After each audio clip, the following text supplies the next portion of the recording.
For 28 years, I sacrificed everything for my son Daniel, working 3 jobs, postponing my own dreams, even selling my childhood home to fund his education.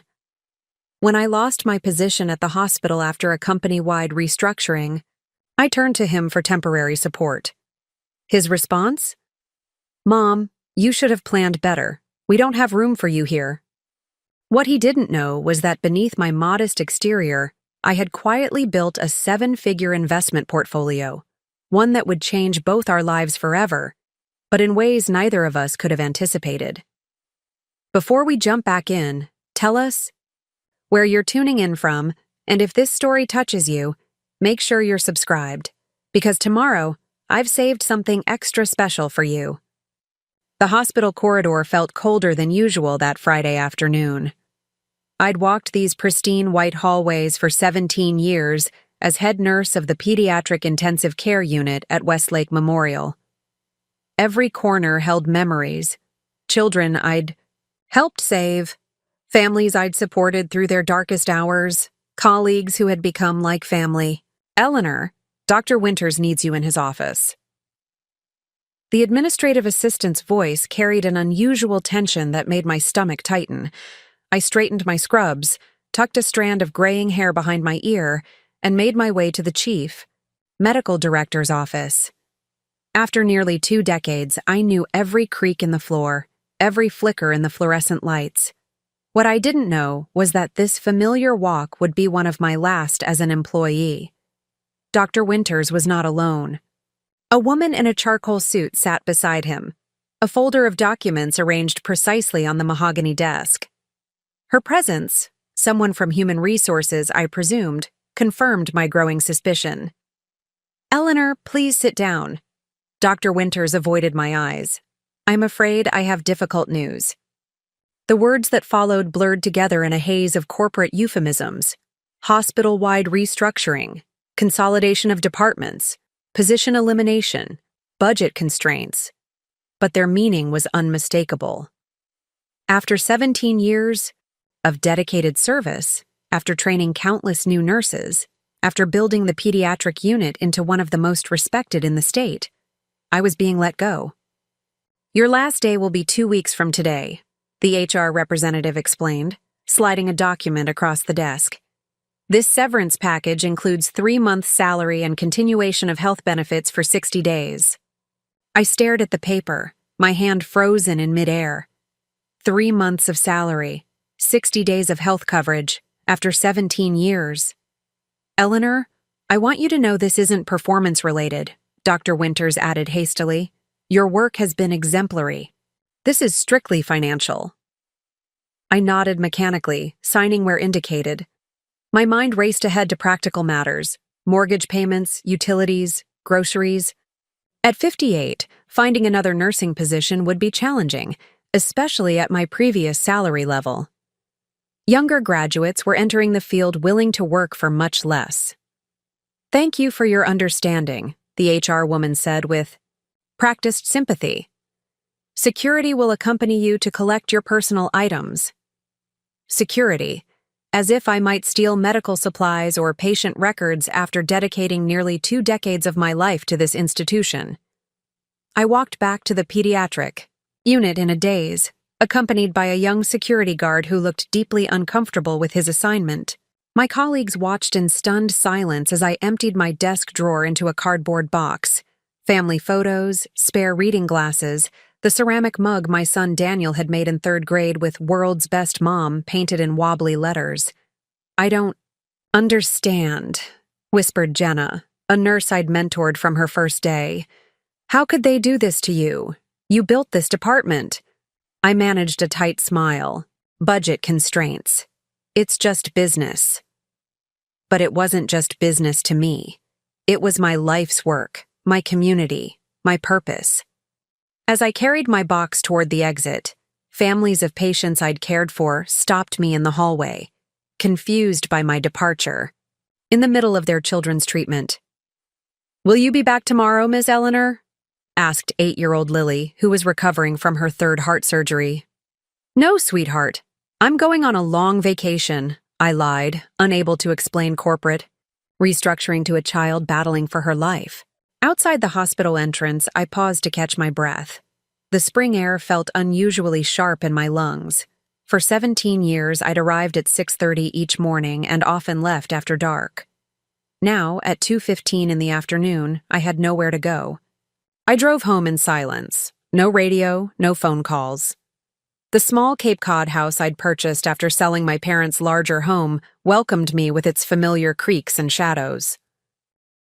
I'd bought it specifically for its affordability, choosing a modest lifestyle despite my comfortable salary, a decision that had confused many of my colleagues. "You could afford something much nicer in Brookfield," they'd often comment, referring to the upscale neighborhood where many doctors and administrators lived. But I had my reasons for living simply, reasons that extended well beyond the apparent frugality my friends and colleagues observed. Inside, I set the cardboard box on my kitchen table and methodically removed each item: the photos, the cards from grateful families, the small gifts from colleagues accumulated over years. Then I opened my laptop and navigated to my banking application. The severance would be deposited directly, but I needed to calculate exactly how long it would last against my monthly expenses. 3 months of salary. Perhaps 4 months of careful living before financial pressure would become acute. I was still young enough to work, of course, but healthcare facilities increasingly favored new graduates with current training and lower salary expectations. Starting over at 58 would mean significant compromises. For most people in my position, panic would be the natural response. But as I sat at my kitchen table, surrounded by the artifacts of my hospital career, I felt something different stirring beneath the shock and disappointment, a quiet, steady confidence born of preparation and foresight. I closed the banking application and opened another browser tab, entering a different URL and a complex password.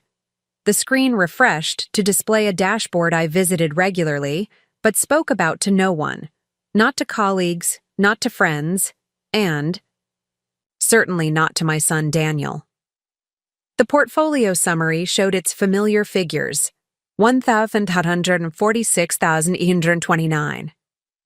38 in diversified investments, a carefully constructed financial fortress I had been building brick by brick for over 30 years. This was my secret, not born of deception but of determined independence. While friends bought larger homes and newer cars, while colleagues complained about living paycheck to paycheck despite six-figure salaries, I had systematically channeled 40% of every paycheck into investments since my first nursing job. I lived in a modest home, drove a 10-year-old Toyota, shopped sales, and turned frugality into an art form. Not from necessity, but from choice. The investment account had started small, just $50 from each paycheck as a young single mother struggling to provide for Daniel after his father abandoned us. Back then, the discipline of saving had been about survival, about ensuring my son would never go without essentials. But over time, as my salary increased and Daniel grew more independent, the investment strategy evolved into something more profound, a quiet assertion of self-determination in a world that often undervalued women's financial autonomy. I hadn't told anyone about this account, not even Daniel. Especially not Daniel. I wanted him to develop his own work ethic, his own sense of responsibility, without the knowledge of a financial safety net that might undermine his motivation. I'd helped him through college, contributed to his wedding, assisted with the down payment on his home, all calculated gifts that supported his independence without creating dependency. Now, looking at the 7-figure sum that represented decades of disciplined choices, I felt a complex mixture of emotions. This portfolio meant I wasn't financially desperate despite today's dismissal. I could manage for years, even indefinitely with proper budgeting, without another full-time position. Yet I hesitated to celebrate this security. The news of my job loss wasn't just about financial implications. It represented a profound shift in my identity and purpose. For nearly 2 decades, I'd been Nurse Eleanor, the steady presence who guided families through their children's medical crises. Without that role, who was I? I closed the laptop and moved to my living room window, watching as neighbors returned from their work days. Teachers, accountants, retail managers, all following the reliable rhythms of employment that had structured my own life until today. Tomorrow would require decisions. I would need to consider whether to pursue another nursing position, explore different healthcare roles, or perhaps reevaluate my professional path entirely. But those decisions could wait. Tonight, I needed to process the abrupt severing of a relationship that had defined nearly 2 decades of my life. I reached for my phone, scrolling to Daniel's number. My son had established himself as a successful architect at a prestigious firm in the city, married to Vanessa, an attorney specializing in corporate law. They lived in Lakeside Heights, an exclusive community 40 minutes away, in a home they'd eye. Designed together, modern, minimalist, and meticulously maintained. My finger hovered over the call button.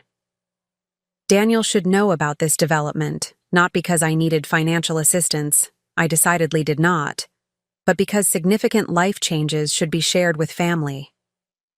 Despite our increasingly infrequent contact in recent years, the bond between us remained important to me.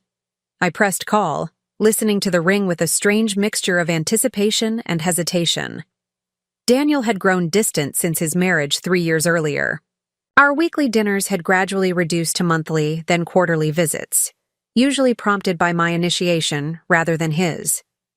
I understood the natural separation as he built his own family, but sometimes wondered if something deeper explained his growing detachment. "Mom?" His voice sounded surprised. "Everything okay? I'm heading into a client meeting." "I'm sorry to interrupt your workday," I began, carefully measuring my words. "I've had some unexpected news I wanted to share. The hospital eliminated my position today as part of their restructuring." The silence that followed lasted just a beat too long. "Wow, I'm sorry to hear that," he finally responded, his tone more confused than concerned. "Are they offering severance at least?" 3 months' salary, which helps. I wanted to let you know since it's a significant change." Another pause. "So, what's your plan? You're going to look for another nursing position?" "I'm considering my options," I replied, intentionally vague. "I may take some time to assess next steps rather than rushing into another position." "Time to assess?" His voice sharpened slightly. "Mom, at your age, you can't afford employment. Gaps on your resume. You should be applying to every hospital in the region immediately." The phrase "at your age" stung more than I cared to admit. "I have some savings," I said carefully. "I'm not in immediate financial distress." "Savings don't last forever," he replied with the confident authority of someone who believed he understood financial realities better than his mother. "Look, I need to get to this meeting, but we should talk about this more. Maybe this weekend? I'll need to check with Vanessa about our schedule." "Of course, just let me know what works." After we disconnected, I sat with the phone in my hand, contemplating his response. No offer to help. No genuine concern about my emotional state after losing a long-term position. Just immediate questioning of my financial preparedness and quick disengagement. Perhaps I was being unfair. Daniel had his own pressures, his own demanding career. And he was right that at 58, extended unemployment could significantly impact future job prospects. His practical focus wasn't unreasonable. But as I prepared for bed that evening, I couldn't shake the feeling that something fundamental had shifted between us. Something that went beyond the natural separation of an adult child establishing independence. The dismissal from my job had exposed a fault line in our relationship that I had sensed but never fully acknowledged. I slept fitfully that night, dreaming of hospital corridors that stretched endlessly before me, filled with doors that locked as I approached them. Preparing and narrating this story took us a lot of time, so if you are enjoying it, subscribe to our channel. It means a lot to us. Now back to the story. Saturday morning arrived with the disorienting absence of my usual pre-work routine. For Nearly 2 decades, my weekends had begun with checking the hospital schedule, reviewing patient notes, and mentally preparing for any critical cases. Now, the empty hours stretched before me like an unfamiliar landscape. I occupied myself with practical tasks, updating my resume, researching area hospitals with potential openings, calculating precisely how long my severance would sustain my modest lifestyle.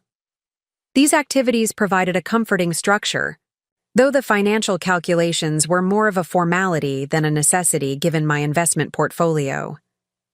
Around noon, my phone chimed with a text from Daniel. "Vanessa and I can stop by tomorrow around 11 a.m. Does that work?" No mention of dinner or spending meaningful time together, just a brief visit, carefully scheduled between their other weekend commitments. I confirmed the time and spent the remainder of Saturday in a methodical assessment of my circumstances. Beyond the immediate question of employment, this unexpected transition prompted deeper consideration of my life's direction.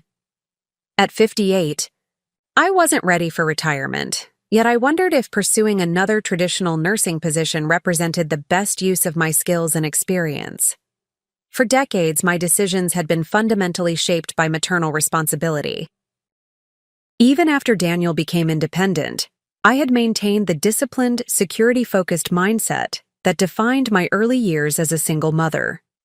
Perhaps this involuntary career interruption offered an opportunity to reconsider what I truly wanted for this next phase of life.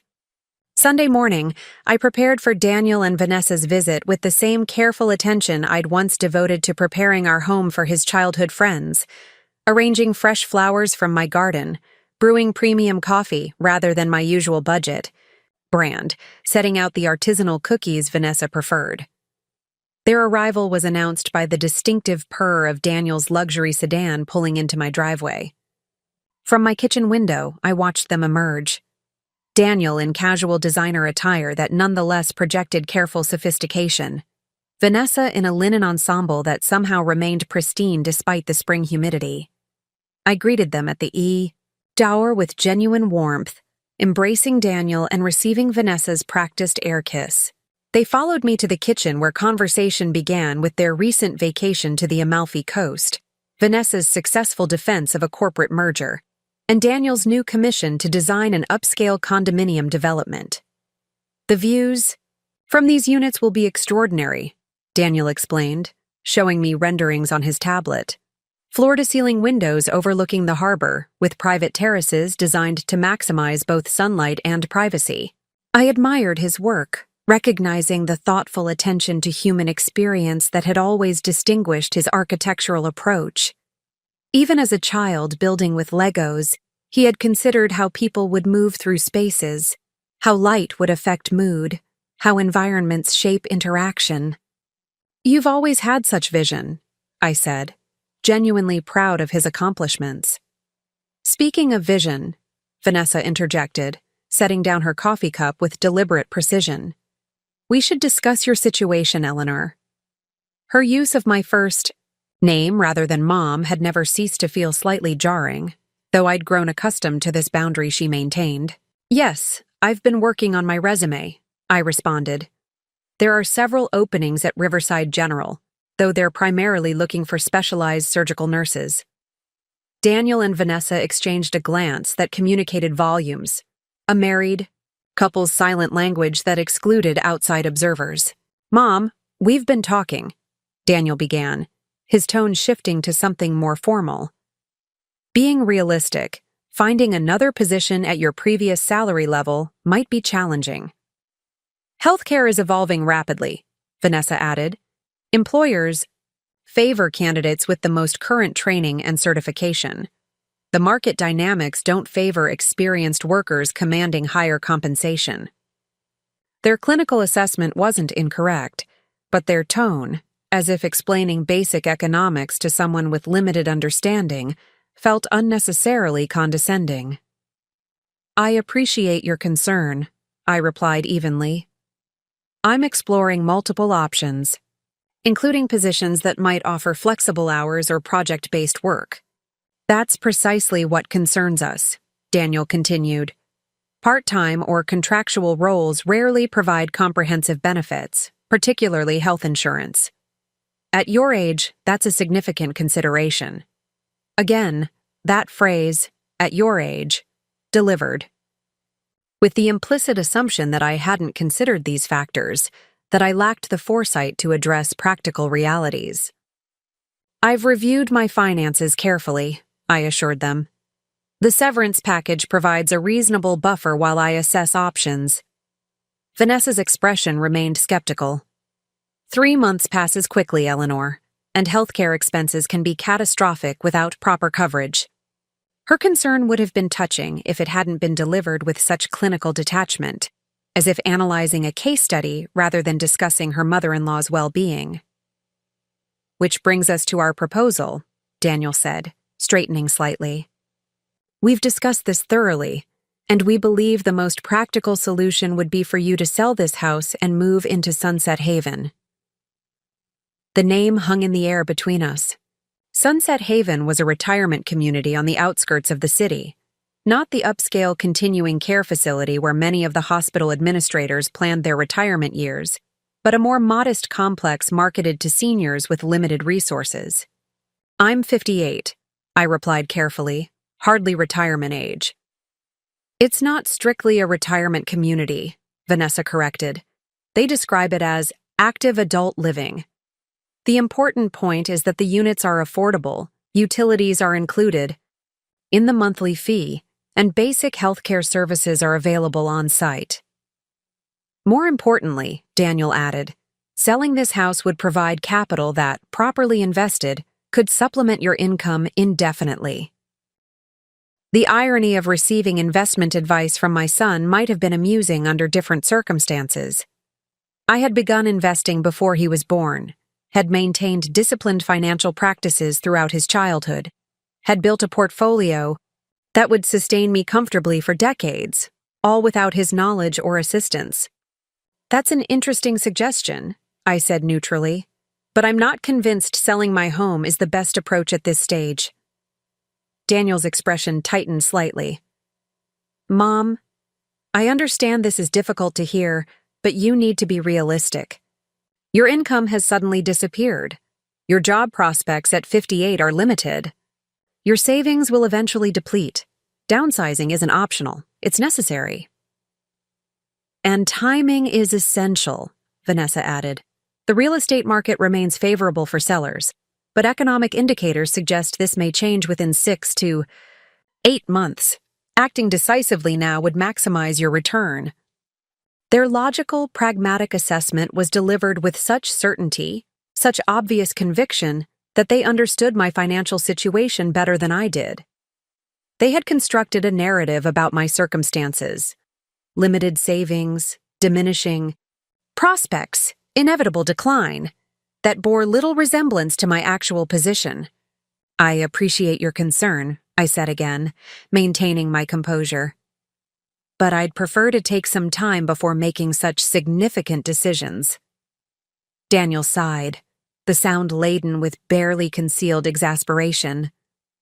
Mom, this isn't about preference, it's about financial reality. Reality, I repeated thoughtfully. Yes, let's discuss reality. You believe I should sell my home because my savings will quickly deplete without employment. You believe I can't secure another position that would sustain my current lifestyle. You believe I haven't planned adequately for unexpected career disruption. We're simply being practical, Vanessa interjected. The numbers don't support continued ownership of a single-family home on a fixed or significantly reduced income. I studied them both, my son and his wife, surrounded by the trappings of significant professional success, convinced of their superior financial acumen, certain they understood my situation better than I did myself. What if the numbers were different? I asked quietly. Daniel frowned. Different how? What if my financial resources were more substantial than you've assumed? Vanessa's perfectly shaped eyebrow arched slightly. Eleanor, we understand you've been employed consistently and have some savings, but maintaining a house, healthcare coverage, and basic living expenses require significant capital, especially with potentially decades ahead. The moment stretched between us, my son and daughter-in-law with their certified assumptions about my limited resources and me with my carefully guarded knowledge of financial independence. For years, I had maintained the fiction of modest means, partly from ingrained habits of privacy, partly to ensure Daniel developed his own work ethic rather than expecting support. Now, confronted with their certainty about my impending financial distress, I faced a critical decision: maintain the privacy that had defined my financial life for decades, or reveal the truth to correct their misperceptions. "I believe I should show you something," I said finally, rising from the table and retrieving my laptop from the living room. I returned, opened the computer, and navigated to my investment portfolio dashboard. Without further explanation, I turned the screen toward them. The effect was immediate and profound. Daniel's eyes widened, his posture stiffening in shock. Vanessa leaned forward, her composed facade momentarily cracking as she processed the seven-figure sum displayed on the screen. "This is," Daniel began, then stopped, seemingly unable to formulate a coherent response. "My investment portfolio," I completed for him. "I've been systematically investing approximately 40% of my income for over 30 years, beginning with my first nursing position." Vanessa found her voice first. "Over $1.7 million? How is this possible on a nurse's salary?"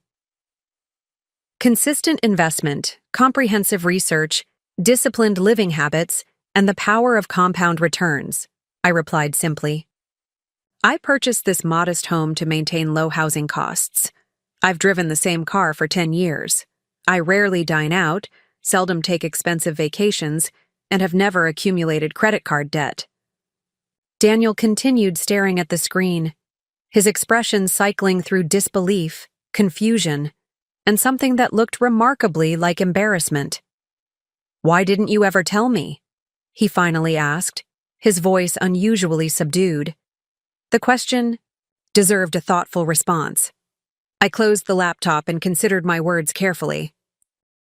"Initially, I kept my financial practices private because I wanted you to develop your own work ethic without expectations of family wealth. Later, it simply remained a personal matter. My financial independence was something I built privately, separate from my identity as your mother." "But we've been worried about you," Daniel protested, though his concern now sounded hollow against the background of demonstrated financial security. "Have you?" I asked gently. "Or have you been concerned about potential obligations if my resources proved insufficient?" The question hung in the air between us, uncomfortable but necessary. Daniel's gaze dropped to the table, unable to meet mine directly. "That's unfair," Vanessa interjected, though her objection lacked conviction. "Perhaps," I acknowledged. "But your immediate recommendation that I sell my home and move to a retirement community suggests you were primarily concerned with ensuring I wouldn't require your support, rather than helping me maintain my independence and dignity." The truth of this assessment was written clearly in their expressions, the subtle confirmation that their practical solution had been designed primarily to prevent me from becoming their financial responsibility. "I don't require financial assistance," I continued calmly. "I never planned to. My career transition represents a life adjustment, not a crisis requiring intervention or supervision." Daniel finally looked up, meeting my gaze with an expression I couldn't quite interpret. Perhaps shame, perhaps wounded pride, perhaps simple shock at discovering his mother wasn't who he had assumed her to be. "I should have known," he said, quietly. "All those years you worked extra shifts, all the times you chose affordable options instead of what you could have afforded. I interpreted it as struggle when it was actually strategy." His recognition of this truth, that what he had perceived as limitation had actually been deliberate choice, seemed to shift something fundamental between us. The narrative he had constructed about his childhood, about his mother's sacrifices and capabilities, was being rewritten before his eyes, The kitchen fell silent after my revelation. The only sound the gentle ticking of the wall clock I'd purchased during Daniel's high school years. Back then, I'd chosen the least expensive model that still kept reliable time. Now, its steady rhythm seemed to mark the profound shift occurring in our relationship. Vanessa was the first to recover her composure, her legal training evident in her swift pivot from surprise to practical inquiry. "Your portfolio is certainly impressive, Eleanor," she acknowledged, her tone recalibrated to address someone with demonstrated financial acumen rather than a potentially dependent relative. "What's your current allocation strategy? The market? Volatility this quarter has challenged even experienced investors." The question was partly genuine interest, partly an attempt to re-establish equilibrium in a conversation where the presumed power dynamic had suddenly inverted. "I maintain a diversified approach," I explained. 60% in low-cost index funds, 20% in blue-chip dividend stocks, 15% in municipal bonds for tax advantages, and 5% in alternative investments. Daniel watched this exchange with a stunned expression, as if witnessing a conversation in a language he hadn't realized his mother could speak. "You've done this entirely independently?" he asked. "Without a financial advisor?" "I consult with a fee-only advisor quarterly to review allocation strategy," I clarified.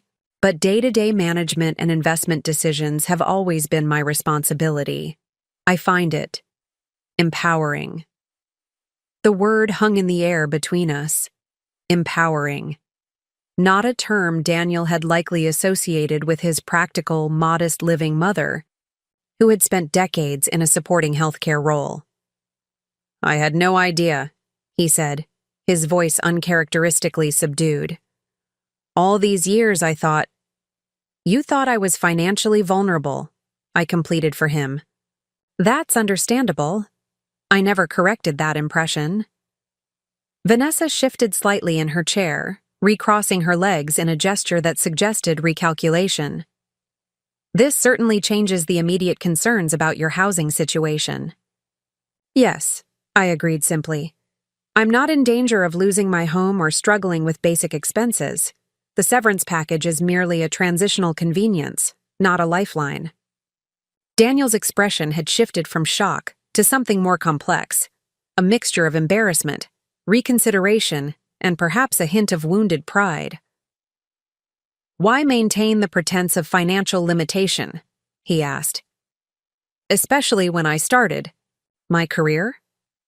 You could have lived much more comfortably." It was a fair question that deserved a thoughtful response. I took a moment to organize my thoughts, wanting to explain without seeming to criticize his assumptions. "Financial independence has always represented something deeper than material comfort for me," I began. "After your father left when you were 3, I experienced profound vulnerability, not just emotionally, but economically. I promised myself I would never depend on anyone else's financial support again." I paused, noting how intently both were now listening. The modest lifestyle wasn't a hardship, but a deliberate choice that gave me something more valuable than luxury. It gave me security and self-determination.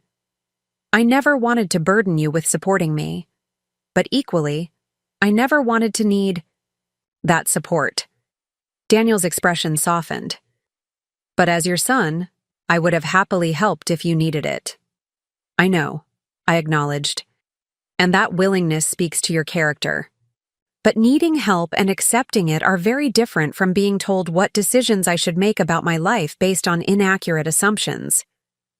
He winced slightly at this gentle rebuke. "That's fair. I approached this situation thinking I understood your circumstances better than I actually did." "Which raises an important question," Vanessa interjected, her analytical mind evidently processing the implications of this revelation. "Given your financial security, what do you actually want to do next? Is another nursing position truly your preference, or simply what seemed necessary?" Her question cut to the heart of my current contemplation. With financial necessity removed from the equation, what did I genuinely want for this next phase of life?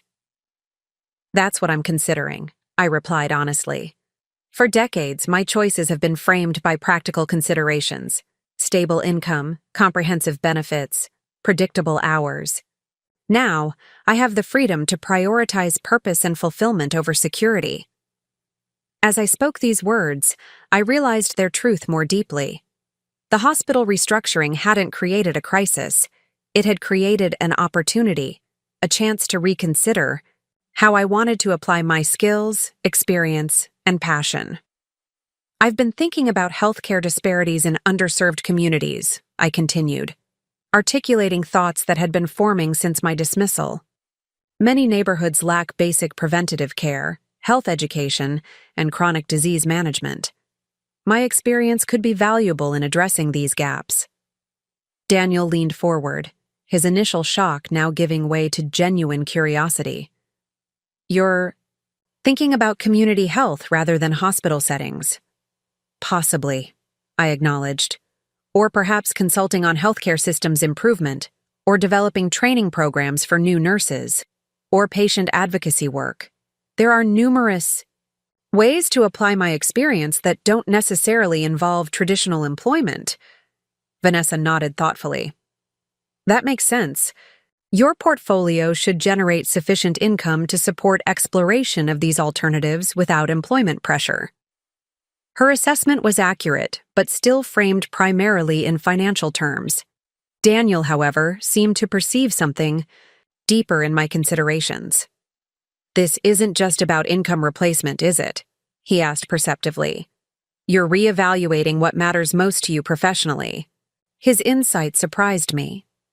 Despite our increasingly infrequent contact in recent years, he could still sometimes read my underlying thoughts with remarkable accuracy, a capability that reminded me of the close relationship we had shared throughout his childhood and early adulthood. Yes, I confirmed. The hospital dismissal initially felt like an ending, but I'm beginning to recognize it might actually be a beginning, an opportunity to realign my work with my deepest values. As we continued our conversation, I noticed subtle shifts in both Daniel and Vanessa's engagement, a new attentiveness, a recalibration of respect, a reassessment of assumptions. My financial revelation had changed not just their perception of my circumstances, but their understanding of my capabilities and agency. After they departed, considerably later than their originally planned brief visit, I reflected on our interaction. The disclosure of my financial independence had clearly surprised them, but the more meaningful revelation seemed to be the recognition of my deliberate self-determination. They had departed with a fundamentally different understanding of who I was beyond my maternal role. In the days that followed, I immersed myself in researching alternative applications of my nursing experience. I contacted former colleagues who had transitioned to non-traditional roles, explored community health initiatives in underserved neighborhoods, and identified several healthcare advocacy organizations seeking experienced professionals. One particular opportunity captured my attention: a newly formed community health education initiative seeking a program director to develop preventative care outreach in the city's most medically underserved neighborhoods. The position offered approximately half my previous hospital salary, but provided the flexibility to shape the program according to community needs rather than institutional priorities. I submitted an application, focusing my cover letter on my experience developing patient education programs within the hospital setting, and my interest in expanding healthcare access beyond traditional medical institutions. To my surprise, I received a call requesting an interview the following day. The organization's founder, Dr. Jamila Washington, explained that my hospital experience, particularly in pediatric care, aligned perfectly with their focus on family health education. We need someone who understands both clinical excellence and practical realities, she explained. Someone who can translate complex medical concepts into actionable practices for families with limited resources and healthcare access. The interview was scheduled for Thursday morning. On Wednesday evening, I received an unexpected text from Daniel. Had a meeting near your neighborhood today. Would you have time for coffee tomorrow around 10 a.m.? The timing would be tight before my 11:30 interview, but I welcomed the opportunity to connect with my son in a more spontaneous fashion than our usually scheduled visits. "That would be lovely," I replied. "The cafe on Maple Street at 10? His affirmative response came quickly, along with something unexpected. "Looking forward to it, Mom." The following morning, I arrived at the cafe to find Daniel already waiting at a corner table, 2 coffee cups before him. He rose as I approached, greeting me with a warmer embrace than had become his custom in recent years. "I took a chance on your usual order," he said, gesturing to the cappuccino. "Still your preference?" "Perfect," I confirmed, touched by this small act of attentiveness. "Thank you." As we settled at the table, I noticed subtle differences in his demeanor, a certain hesitancy that replaced his usual confident authority, a thoughtfulness in his expression that suggested internal reflection. "I've been thinking a lot about our conversation on Sunday," he began after a moment. "About your financial independence, yes, but more importantly about what it represents." I waited, giving him space to articulate thoughts that seemed carefully considered. "You built that security completely independently, without fanfare or recognition, while simultaneously raising me and building a demanding career," he continued. "It's remarkable, honestly, and it's made me reconsider some of my assumptions, not just about you, but about success more broadly." His candor was unexpected but welcome. "What kinds of assumptions?" I asked gently. He gazed into his coffee, momentarily before responding. "I've measured success primarily through visible achievements, career advancement, income level, recognition from peers. But your approach has been almost the opposite, building profound security and independence, without external validation or acknowledgement." His insight revealed a depth of reflection I hadn't anticipated. "Different paths serve different purposes," I offered. "Your professional recognition reflects genuine talent and dedication." "Yes, but it's also made me somewhat dependent on external validation," he acknowledged. "When you revealed your portfolio, my first reaction wasn't just surprise. It was a kind of wounded pride that you'd accomplished something so significant without guidance or assistance from me." The admission clearly cost him something in terms of self-image, and I recognized the courage it required. "Our relationship hasn't been about financial guidance in either direction," I pointed out. "It's been about more fundamental forms of support." "Has it, though?" he asked, meeting my gaze directly. "These past few years, I've been so focused on my career and building a life with Vanessa that I've allowed our connection to become increasingly superficial. Sunday made me realize how little I actually know about your hopes, plans, and capabilities beyond your maternal role." His self-awareness touched me deeply. Before I could respond, he continued with evident sincerity. "I'd like to change that, if you're willing. Not to offer unsolicited advice about your finances or career, but to understand who you are beyond being my mother, your aspirations, your interests, your perspective. I think I've missed knowing a remarkable woman by focusing only on the mom part of your identity." His words addressed something I had felt but never articulated. How my identity in his eyes had seemed increasingly limited to my maternal role rather than encompassing my full personhood. "I'd like that very much," I replied, emotion-making, my voice slightly unsteady. "There's a great deal we could learn about each other at this stage of our lives." He smiled then, a genuine expression that reminded me of his younger self. "So tell me what you're considering for this next chapter. You mentioned community health initiatives. Have you explored specific opportunities?" I glanced at my watch, conscious of my upcoming interview.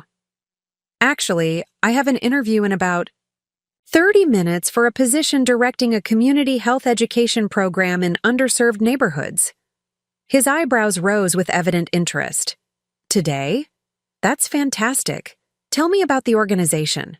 As I described the Community Health Education Initiative and my interest in preventative care outreach, I watched Daniel listening with genuine attention, not evaluating or advising, but simply seeking to understand my perspective and aspirations.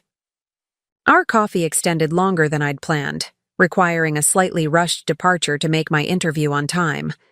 As we said goodbye outside the cafe, Daniel surprised me with another warm embrace. "Good luck with the interview," he said sincerely. "Whatever you decide, I'd love to hear more about your options and thoughts. Dinner next week, perhaps? I'll cook."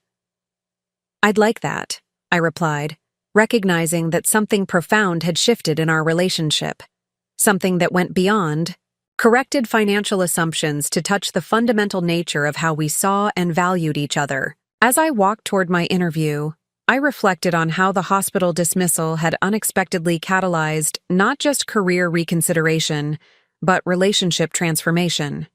What had initially appeared as an ending was revealing itself to be a beginning, on multiple levels, professionally, personally, and in my most important relationship. My financial independence had provided the security to navigate this transition without panic, but the more significant freedom was emerging in how I defined myself and how others perceived me. Not just as a nurse, not just as a mother, but as a woman of capability, purpose, and self-determination, charting her own course through life's inevitable transitions. The Community Health Education Initiative occupied the second floor of a renovated brownstone in Riverside District, an area that straddled the boundary between the city's affluent downtown and its underserved eastern neighborhoods. This strategic location seemed to embody the organization's mission, bridging healthcare gaps between communities separated by socioeconomic boundaries. I arrived 10 minutes early for my interview, using the time to observe the environment. Unlike the institutional sterility of Westlake Memorial Hospital, the initiative's office featured warm colors, comfortable seating, and walls adorned with photographs of community health workshops.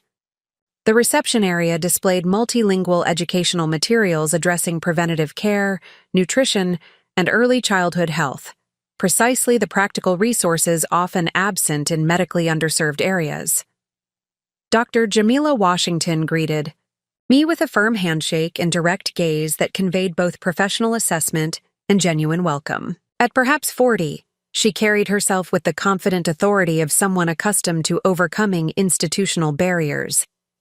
"Thank you for your interest in our work, Eleanor," she said, leading me to a small conference room where two others waited: Marcus Chen, the initiative's development director, and Sophia Rodriguez, a community outreach coordinator. The interview began with standard questions about my experience, skills, and management approach, but quickly evolved into a more nuanced discussion of healthcare disparities and potential interventions. "Your pediatric intensive care background is impressive," Dr. Washington noted, "but this role would focus more on prevention than intervention. What draws you to this shift in focus?" The question invited honest reflection rather than rehearsed. Responses: Throughout my hospital career, I've witnessed the consequences of inadequate preventative care, I explained. Many critical pediatric situations develop from manageable conditions that escalated due to healthcare access barriers.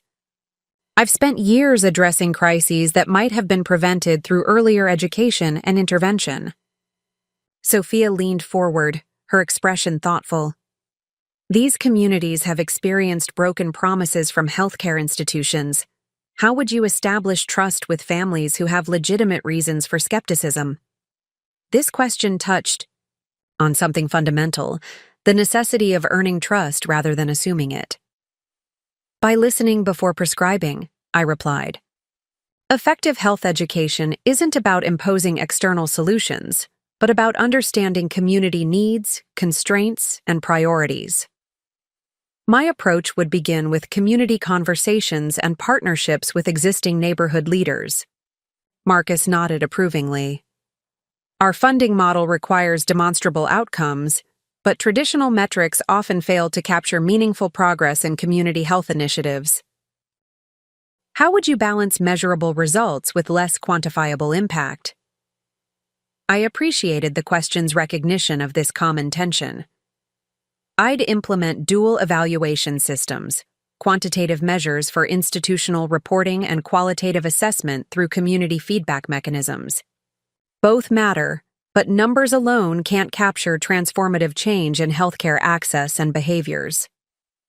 As our conversation continued, I found myself energized in a way I hadn't experienced in years. Hospital nursing had become increasingly standardized, with protocols and metrics often superseding individual judgment and relationship building.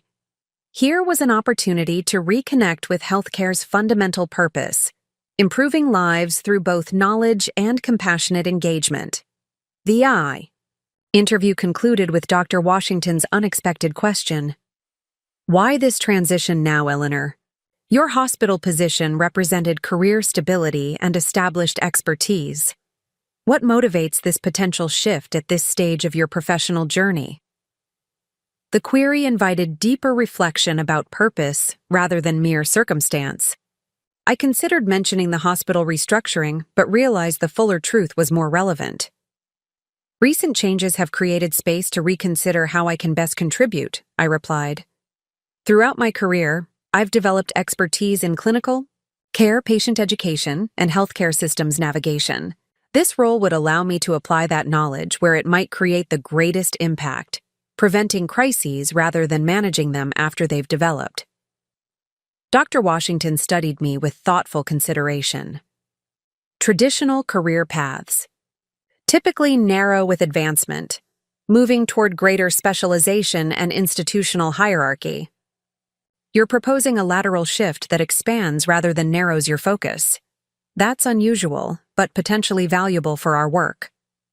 Her observation captured precisely what had drawn me to this opportunity, the chance to expand my contribution beyond institutional boundaries into community impact. We'll be making our decision by early next week, she concluded, but I appreciate the perspective you've brought to this conversation and your evident commitment to healthcare equity.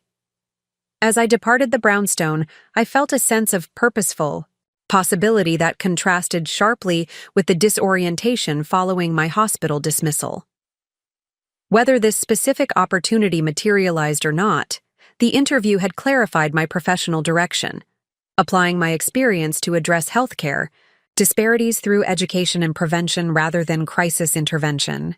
The spring afternoon beckoned invitingly, and I decided to walk through nearby Jefferson Park rather than heading directly home.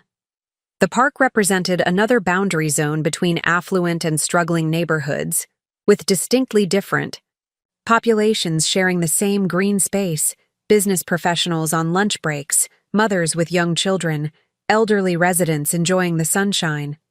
I found an empty bench near the central fountain and observed the diverse community interactions surrounding me. A young mother struggled to calm a fussy toddler while simultaneously managing an infant in a stroller. Her expression reflected exhaustion and frustration familiar to any parent facing overwhelming responsibilities without adequate support. Without consciously deciding to intervene, I approached her with a warm smile. Those early years can be incredibly challenging, I offered. Would you like me to hold the baby while you focus on your toddler for a moment? The young woman, barely in her 20s, I guessed, regarded me with initial suspicion that gradually shifted to relief. Would you? I just need to find his pacifier, and he won't stop moving enough for me to search the bag. I gently took the infant, speaking softly while maintaining eye contact with the mother to reassure her that her child remained within her sight and control. The baby settled against my shoulder, responding to the calm confidence developed through years of pediatric nursing. I'm Eleanor, I said, supporting the infant's head with practiced ease. Tasha, she replied, finally locating the pacifier in her diaper bag's side pocket. And that's Jamal you're holding. The determined escape artist here is Dion. As she secured her toddler in the stroller, Tasha explained that she lived in Eastwood Gardens, a public housing development several blocks away, and visited the park daily despite the long walk because her neighborhood lacked safe outdoor spaces for children. The pediatrician says they need fresh air and sunshine, she explained, reclaiming Jamal with gratitude. but there's nowhere near our building that's clean enough for them to play. Do you have family nearby to help? I asked, noting her evident fatigue. My mother works 2 jobs, she replied. She helps when she can, but... Her voice trailed off, the unfinished sentence conveying the limitations of support available within already stretched resources. Our conversation continued as she prepared bottles for both children. I learned she was 22, raising her sons alone after their father's incarceration, working evening shifts at a convenience store while her mother watched the children. Her healthcare knowledge seemed limited to crisis management rather than prevention, with emergency room visits serving as her primary medical resource. Jamal had a fever last month, she explained. I waited 3 hours in the ER just to be told it was probably a virus and to give him children's Tylenol. The doctor seemed annoyed that I'd brought him in, but how was I supposed to know if it was serious? Her experience epitomized exactly the healthcare gaps the community health initiative sought to address: lack of basic health education, limited access to preventative care, and reliance on emergency services for routine concerns. There's a community health program starting new workshops on childhood illness management, I mentioned, recalling the materials I'd seen in the initiative's office. They cover when to treat at home versus when to seek medical care, and basic prevention strategies. Tasha's expression brightened with interest. Where? Is it free? I can't afford more healthcare bills, but I never know what to do when they get sick. I shared the initiative's location and program information, watching as she carefully entered the details in her phone.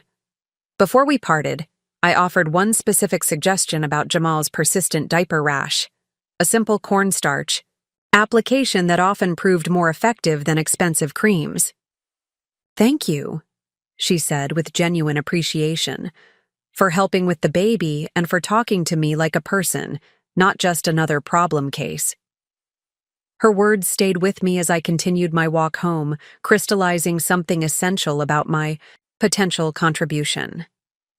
The specialized medical knowledge I'd developed over decades could serve urgent crises in hospital settings, certainly, but might create even greater impact when shared with young parents like Tasha, who needed not just clinical intervention but practical education delivered with respect and understanding.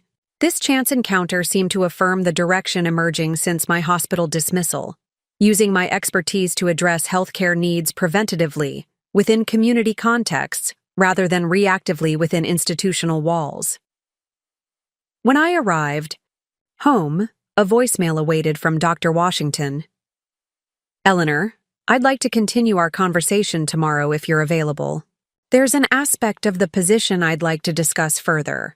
Please call me to arrange a time. Her message sent a flutter of anticipation through me. While not an explicit job offer, the request for further discussion suggested serious consideration of my candidacy. I returned her call immediately and arranged to meet the following morning. That evening, Daniel texted confirming our dinner plans for the weekend, adding, "Vanessa sends her regards. She's traveling for a case but wanted me to tell you she's been impressed by your investment strategy. High praise from her." His message made me smile, reflecting the shifting dynamics in our relationship. Vanessa's high praise represented not just acknowledgement of my financial acumen, but recognition of capability beyond the maternal role she had previously assigned me. The following morning, I returned to the Community Health Initiative's brownstone for my meeting with Dr. Washington.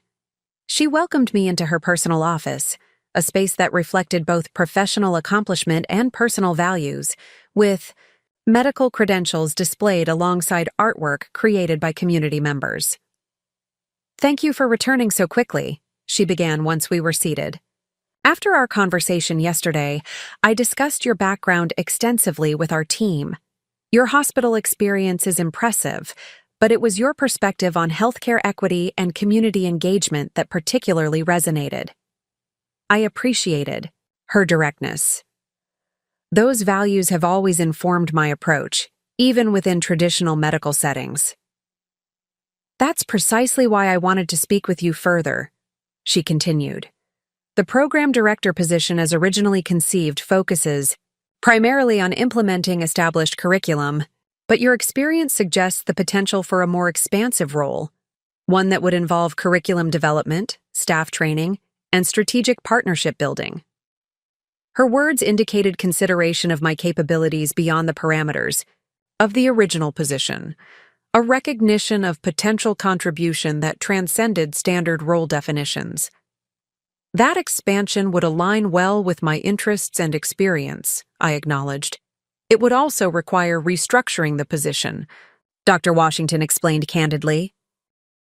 The expanded responsibilities would warrant director-level compensation, which would require board approval and additional funding allocation. I believe I can secure both, but it would delay the formal offer by approximately 2 weeks. This transparency about organizational processes reflected the kind of leadership integrity I most respected. I appreciate your candor about the timeline and considerations.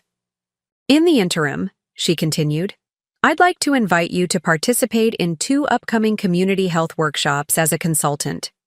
This would allow you to experience our current programming while providing valuable input from your perspective. We would compensate you at our standard consultant rate.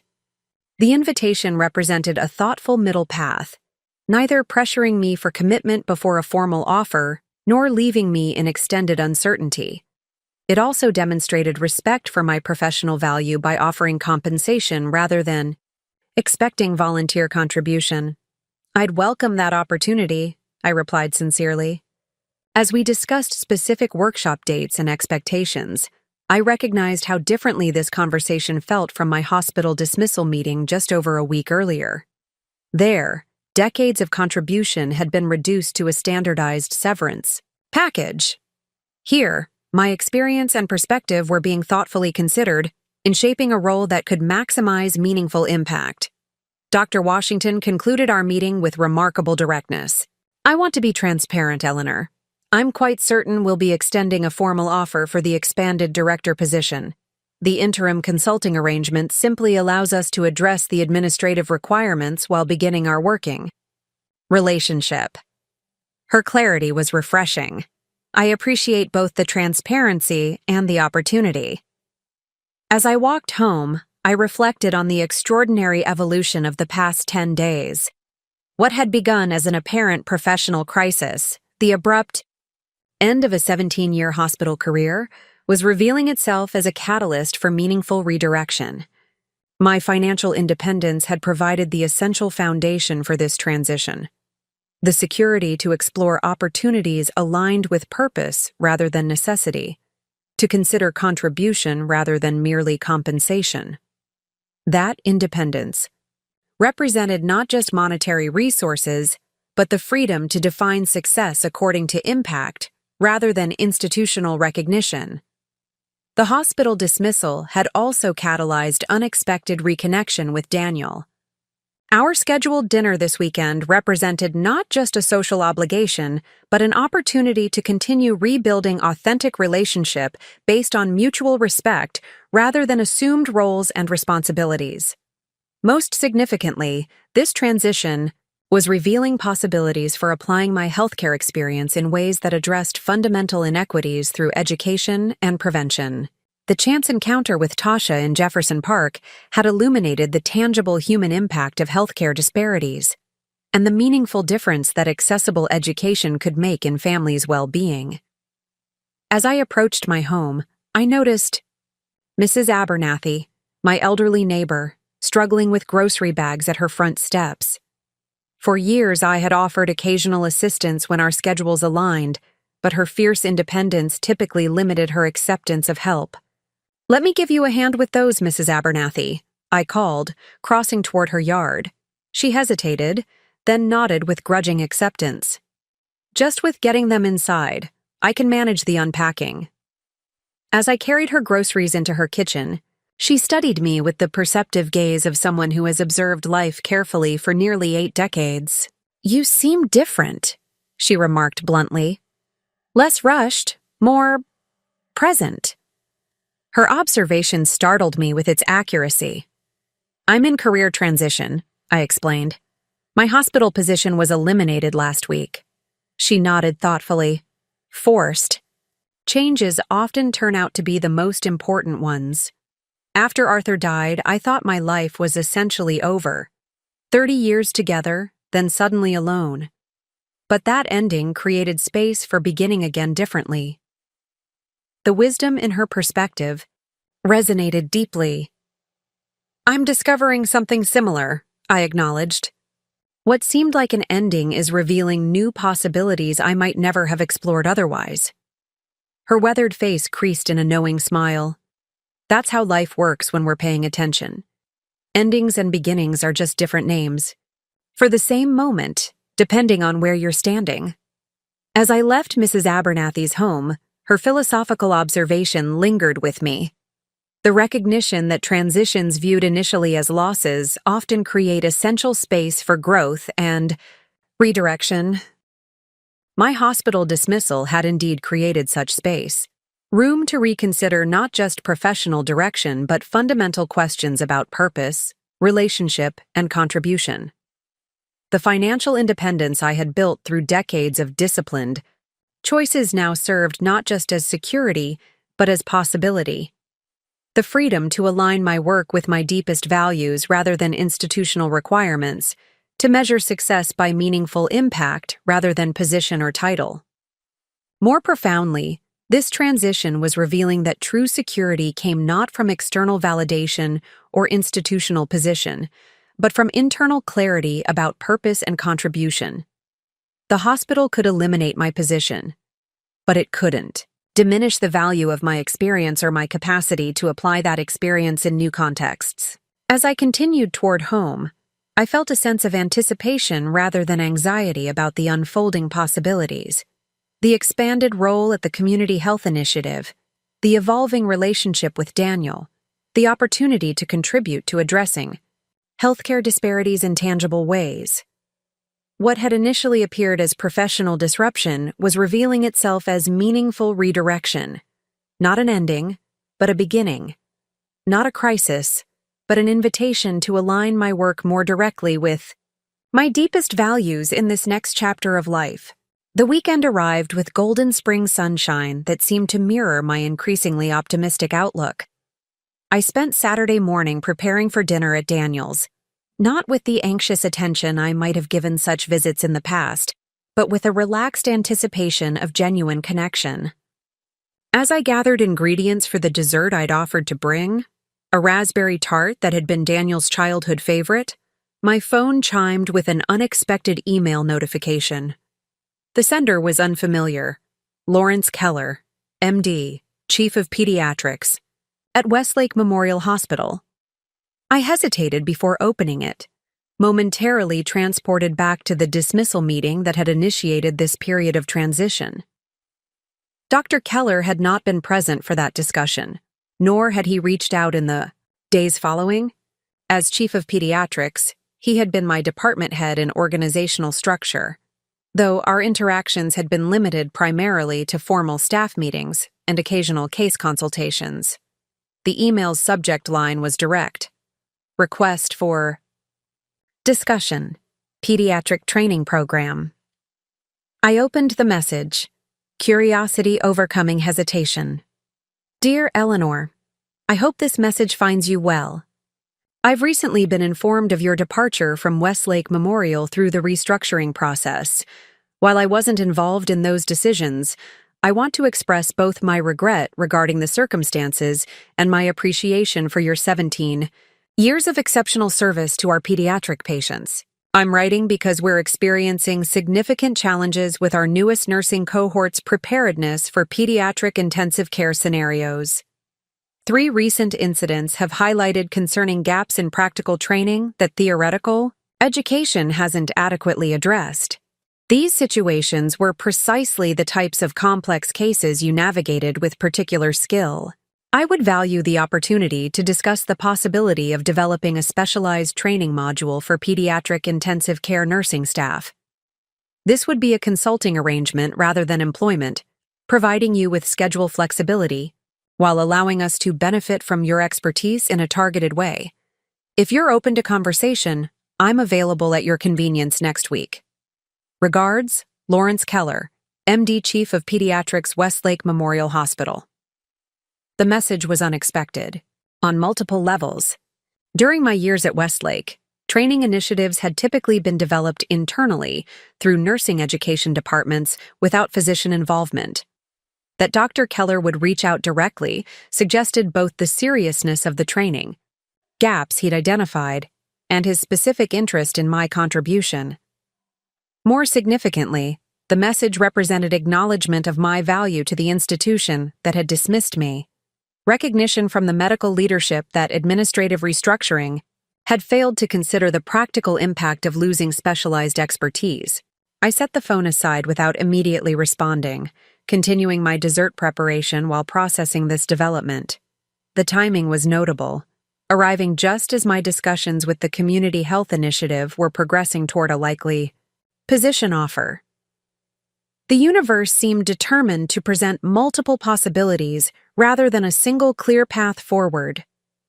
By the time I arrived at Daniel and Vanessa's home that evening, I had decided to approach this unexpected opportunity with measured openness, neither dismissing it out of hand nor allowing it to derail my emerging focus on preventative community health. Daniel greeted me with an embrace that felt increasingly natural after our recent reconnection. Their home reflected their professional success: modern architecture with clean lines, tasteful furnishings that balanced aesthetics with function, and carefully selected artwork that spoke to refined taste. Yet tonight, I noticed small changes that suggested subtle shifts in their domestic priorities.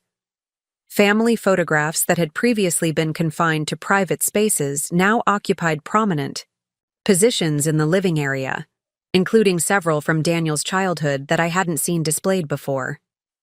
The formal dining room had been rearranged to feel more intimate, with candles and fresh flowers suggesting attention to creating warmth rather than merely showcasing their designer table. "Vanessa sends her regrets," Daniel explained as he took the dessert from my hands. "Her case in Chicago required an extended stay. She specifically mentioned being disappointed to miss your raspberry tart." "Please save her a portion," I replied. "I made extra knowing it keeps well."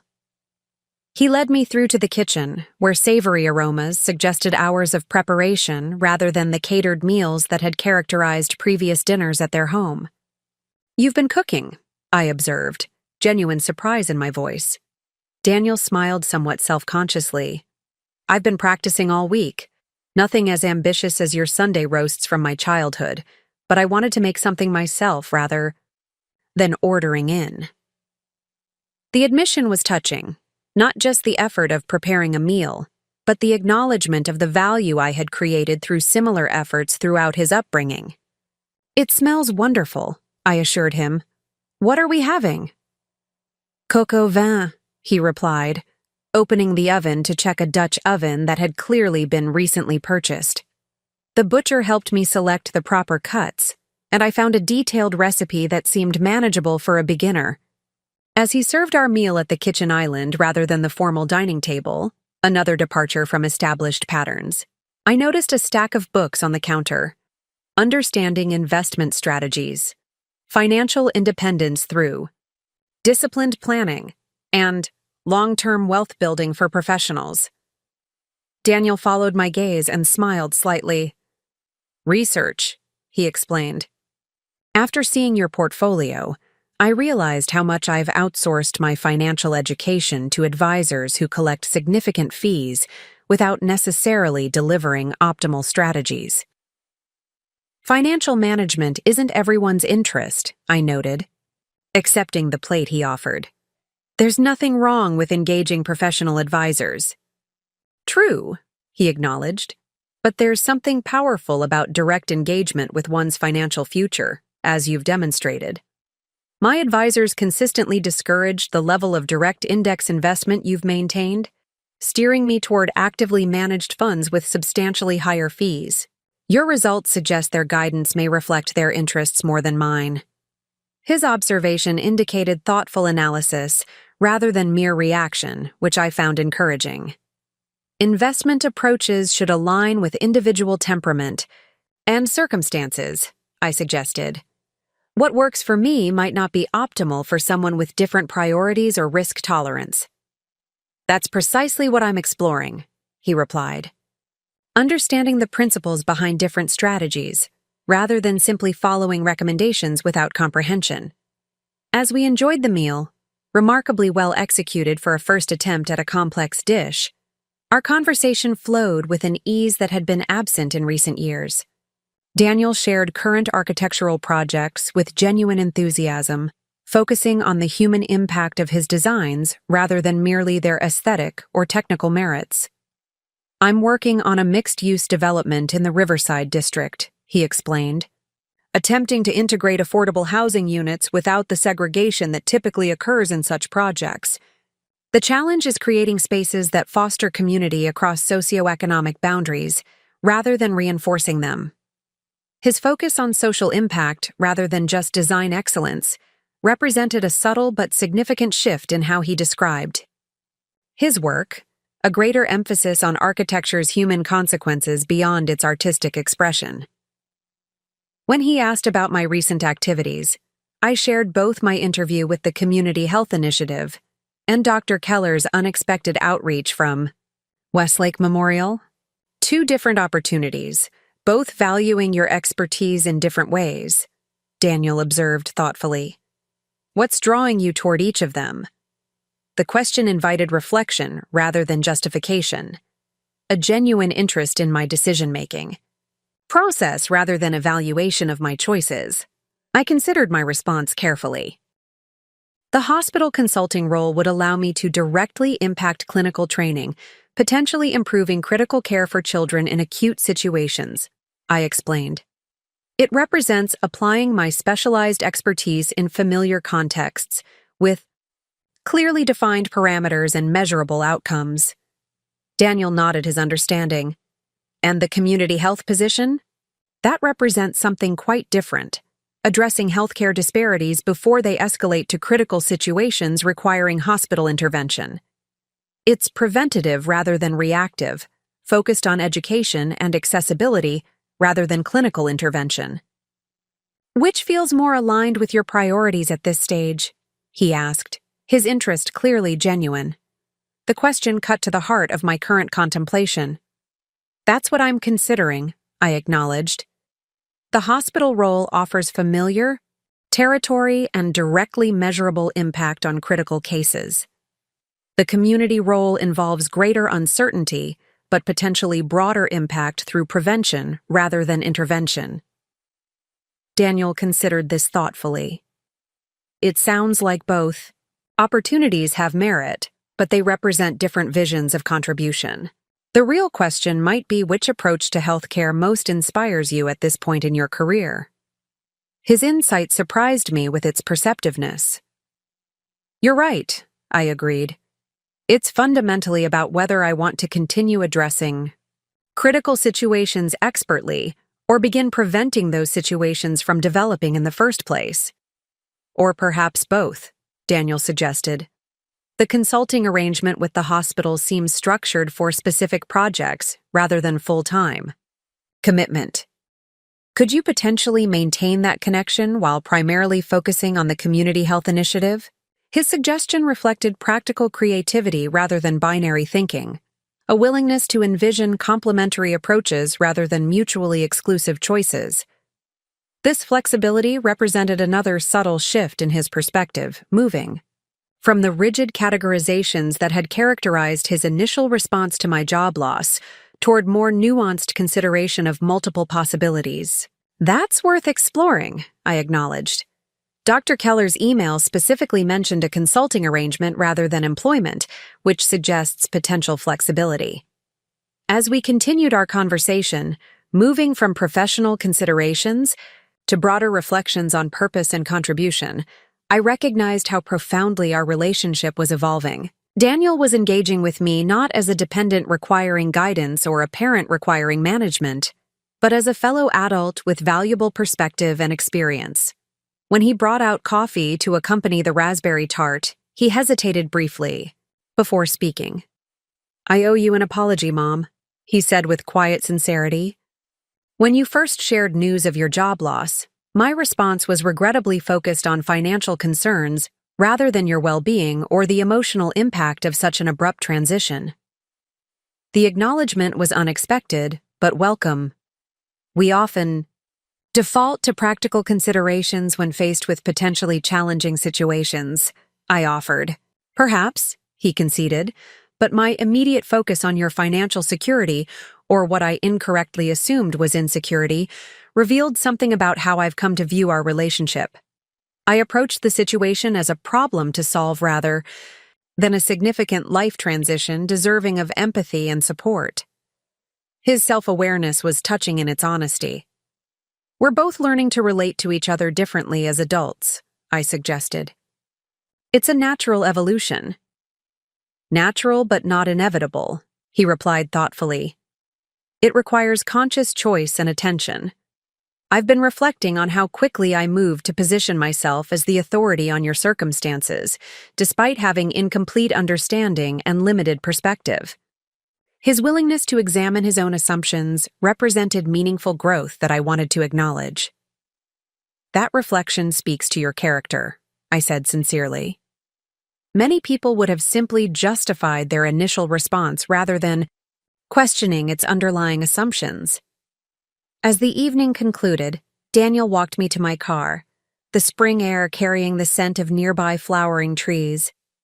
Before I departed, he surprised me with another embrace.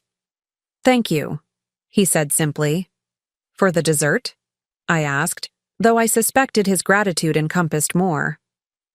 For demonstrating that life's transitions can be approached with grace and purpose rather than fear, he clarified. Watching how you're navigating this unexpected career shift has been instructive. You've transformed what could have been interpreted as rejection into opportunity for meaningful redirection. His observation captured something essential about my evolving perspective on this transition.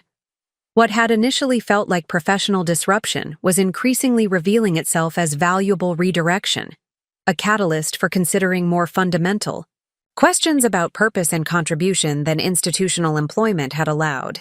As I drove home, I reflected on the multiple possibilities unfolding before me. The Community Health Initiative, with its focus on prevention and education, Dr. Keller's proposal for specialized training development at the hospital, and perhaps other opportunities not yet visible, but potentially emerging from this period of transition. The financial independence I had built through decades of disciplined choices provided the essential foundation for approaching these possibilities from a position of security rather than necessity. Evaluating options based on purpose and meaningful contribution rather than merely income replacement. More profoundly, this transition was revealing that true security derived not from institutional position or external validation, but from internal clarity about values, purpose, and contribution. The hospital could eliminate my position, but it couldn't diminish the value of my experience or my capacity to apply that experience in contexts aligned with my deepest priorities. By the time I arrived home, I had reached a decision about Dr. Keller's request. I would meet with him to discuss the pediatric training needs he'd identified, approaching the conversation with openness to creating targeted educational resources that could improve critical care outcomes. However, I would maintain my primary focus on the emerging opportunity with the Community Health Initiative, with its emphasis on prevention and education in underserved communities. This balanced approach reflected my evolving understanding that contribution need not be confined to single institutions or narrow roles.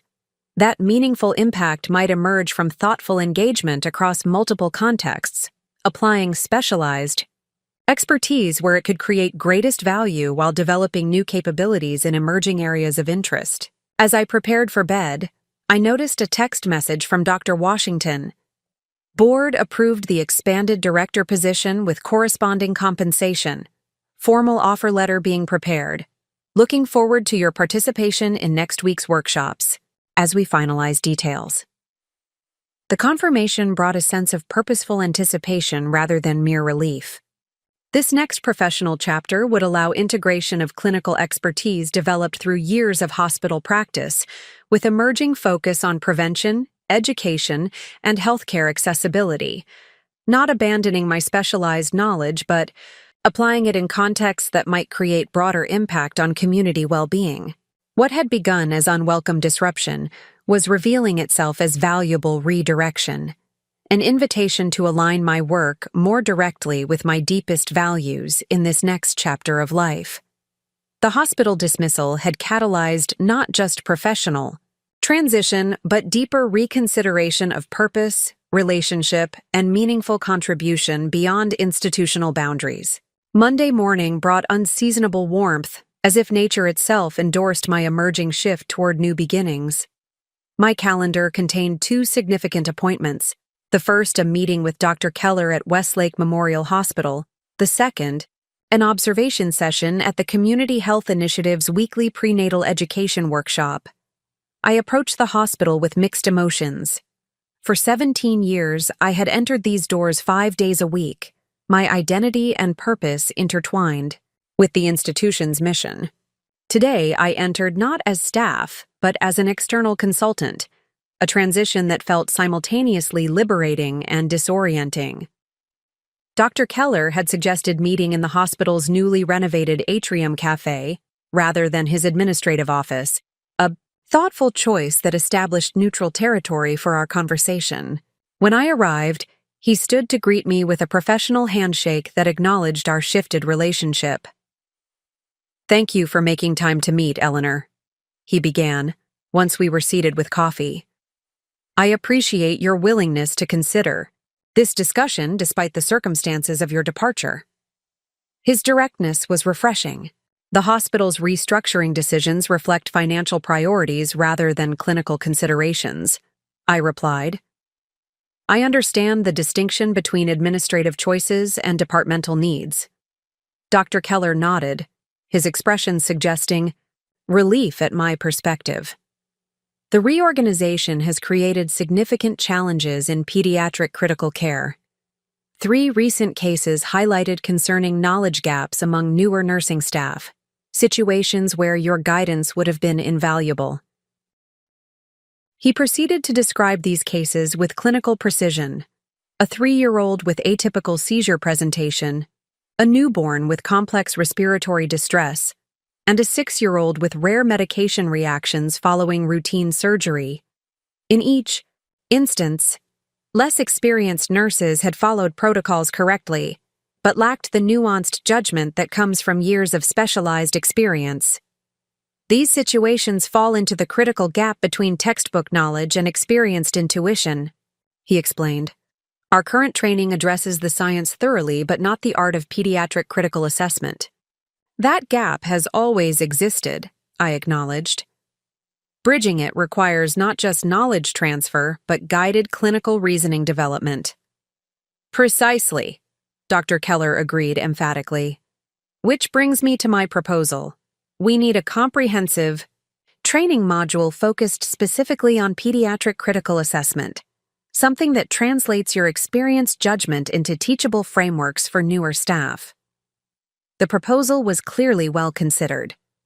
You're essentially suggesting codifying tacit knowledge into explicit training structures. Exactly, he confirmed. We'd like you to develop a specialized curriculum that captures those assessment patterns you've developed over decades. The subtle indicators that guide intervention decisions before standard metrics show clear distress. As he outlined his vision for this training initiative, I recognized its potential value. The expertise I had developed through years of practice represented a specialized knowledge base that could benefit children beyond my direct care. Translating that expertise into transferable training could extend its impact across multiple practitioners and patients. What time frame and commitment would you envision? I asked, considering how this might align with my emerging role at the Community Health Initiative. We're thinking a 12-week development phase, requiring perhaps 15 hours weekly of your time, Dr. Keller explained. This would include curriculum design, case study development, instructional video creation, and assessment tool construction, Once developed, you'd provide quarterly training sessions and annual content updates. The proposal was substantial, yet structured for flexibility. A significant project rather than an open-ended commitment, with clearly defined development, parameters and ongoing engagement that could complement, rather than compete with other professional priorities. The compensation would reflect both the development investment and the specialized expertise, he continued, naming a consulting fee that recognized the value of my experience far more generously than my previous salary had suggested. As our conversation progressed, I found myself genuinely engaged by the project's potential impact on pediatric critical care. The training could systematically address precisely the knowledge gaps I had often observed in newer staff, potentially improving outcomes for countless children facing critical conditions. I'm interested in the concept, I acknowledged. However, I should mention that I'm currently in discussions regarding a director position with the Community Health Initiative, focusing on preventative healthcare education in underserved communities. Rather than disappointment, Dr. Keller's expression reflected thoughtful consideration. That sounds like meaningful work aligned with your capabilities. Would the positions be mutually exclusive in terms of time commitment? Not necessarily, I replied. The training development you're describing could potentially complement rather than conflict with community health direction. Both represent different applications of healthcare expertise toward improved outcomes. Dr. Keller nodded thoughtfully. Healthcare often creates artificial divisions between preventative and interventional approaches, between community and institutional contexts. In reality, these represent points on a continuum of care that should be more effectively integrated. His observation resonated with my emerging perspective. That meaningful contribution might involve bridging traditionally separated healthcare domains rather than confining expertise to single institutional contexts. Would it be possible to review the formal consulting agreement? I asked. I'd like to ensure the terms would allow balanced commitment to both projects while maintaining necessary flexibility. Of course, Dr. Keller agreed. I'll have the agreement drafted for your review this week. And Eleanor, he hesitated. Briefly, I want to convey my personal regret regarding the circumstances of your departure. The restructuring decisions were made without adequate consideration of specialized expertise and institutional knowledge. Your contributions deserved greater recognition. His acknowledgement was meaningful, not changing the ultimate outcome, but validating the value of experience that administrative decisions had seemingly dismissed. We concluded our meeting with a tentative timeline, pending my review of the Sunday formal agreement and final confirmation of my role with the Community Health Initiative. As I departed the hospital, I felt a curious sense of completion rather than regret, as if this conversation had provided appropriate closure to my hospital chapter, while simultaneously opening possibilities for continued contribution in a different capacity. My second appointment of the day took me directly from Westlake Memorial to the Community Health Initiative's Brownstone, where I arrived just as participants were gathering for the prenatal education workshop. Dr. Washington greeted me warmly, introducing me to Rosa Martinez, the nurse midwife who facilitated these weekly sessions. Eleanor will be observing today, Dr. Washington explained, as part of her orientation before assuming leadership of our expanded educational programming. The workshop provided striking contrast to the hospital environment I had just left, where hospital protocols emphasized standardized care delivery within institutional frameworks. This community-based education focused on empowering participants with practical knowledge adapted to their specific circumstances. The session's 15 participants represented the neighborhood's diversity, varying ages, ethnicities, and socioeconomic backgrounds united by the shared experience of pregnancy and the desire for knowledge to support healthy outcomes. Some arrived alone, others accompanied by partners or family members. Several brought other young children, accommodated naturally within the session's flexible structure. Rosa conducted the workshop with remarkable skill, balancing evidence-based medical information with cultural sensitivity and practical application. Today's topic, nutrition during pregnancy with limited resources, addressed the reality that many participants faced food insecurity alongside inadequate prenatal care. Fresh produce is ideal, Rosa acknowledged, but frozen vegetables provide comparable nutrition at lower cost, and many foods we might consider luxury items can be replaced with more accessible alternatives without compromising nutritional needs.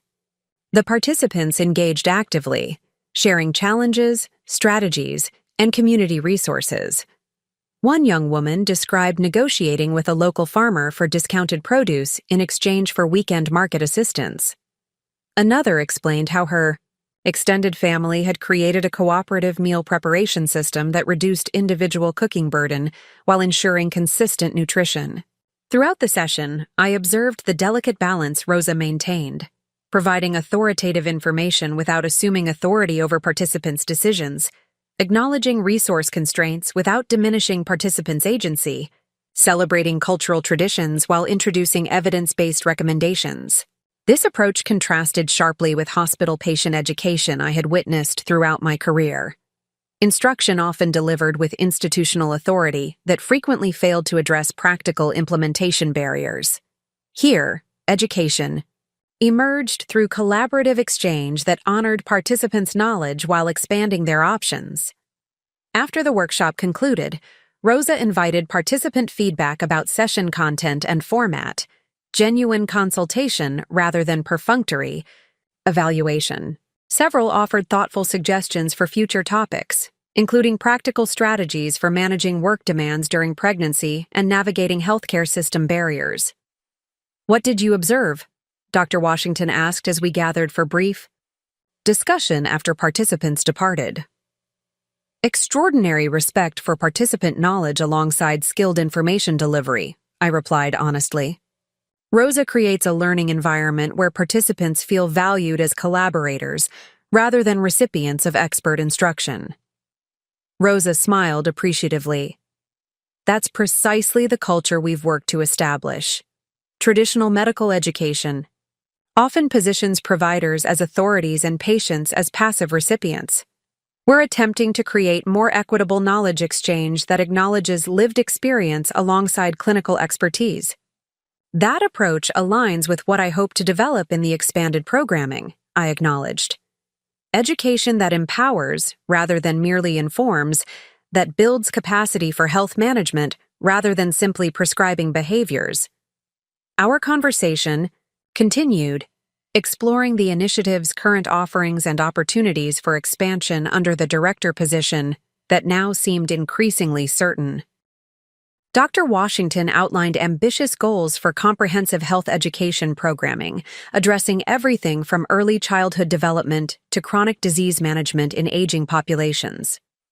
"Your hospital experience provides valuable clinical foundation," she noted, "but your perspective on healthcare access and equity seems equally important to our mission. We need leadership that understands both institutional medicine and community realities." As our discussion concluded, Dr. Washington mentioned the formal offer letter would arrive tomorrow, confirming the expanded director position we had discussed previously. The role would involve comprehensive oversight of all educational programming, staff development, curriculum design, and strategic partnerships, a position that would allow integration of my clinical expertise with emerging focus on preventative community health. "We're enthusiastic about your potential contribution," she said warmly.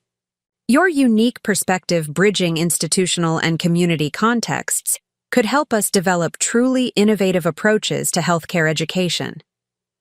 Driving home, I reflected on the striking contrast between my morning hospital meeting and afternoon community workshop. Different environments, different approaches, different philosophies, yet both addressing fundamental healthcare needs from complementary perspectives. The hospital consulting opportunity would allow me to codify specialized clinical knowledge developed through years of practice, potentially improving critical care outcomes for children facing life-threatening conditions. The community health Leadership would enable development of preventative education that might help families avoid those critical situations entirely. Rather than seeing these as competing options requiring difficult choice, I increasingly recognize them as complementary, opportunities representing different points on the healthcare continuum. My experience positioned me uniquely to bridge these traditionally separated domains, translating clinical expertise into both specialized hospital training and accessible community education. This integrative perspective represented something more meaningful than either individual opportunity alone, the possibility of connecting healthcare systems that often operated in isolation from each other, creating pathways between preventative community education and specialized clinical intervention. By the time I arrived home, I had reached a decision that felt aligned with this integrative vision. I would accept both opportunities, the expanded director position with the Community Health Initiative as my primary professional focus, complemented by the specialized training development for Westlake Memorial as a structured consulting project. This approach would allow application of my experience across the healthcare continuum, from preventative community education to specialized clinical training. Rather than confining my contribution to single institutional contexts, I could help connect traditionally separated domains through knowledge transfer in multiple directions. That evening, Daniel called to follow up after our dinner. "I've been thinking about our conversation regarding your opportunities," he said. "Have you made any decisions?" "Actually, yes," I replied, sharing my emerging vision for integrating both projects rather than choosing between them. "That's brilliant," he responded with genuine enthusiasm. "It's like creating a bridge between healthcare worlds that typically operate in isolation. You're positioned uniquely to translate between those contexts." His understanding felt particularly meaningful, recognition not just of practical considerations, but of the deeper purpose emerging through this unexpected career transition. "It's more ambitious than maintaining a single institutional position," I acknowledged, "but potentially more impactful than choosing either approach exclusively.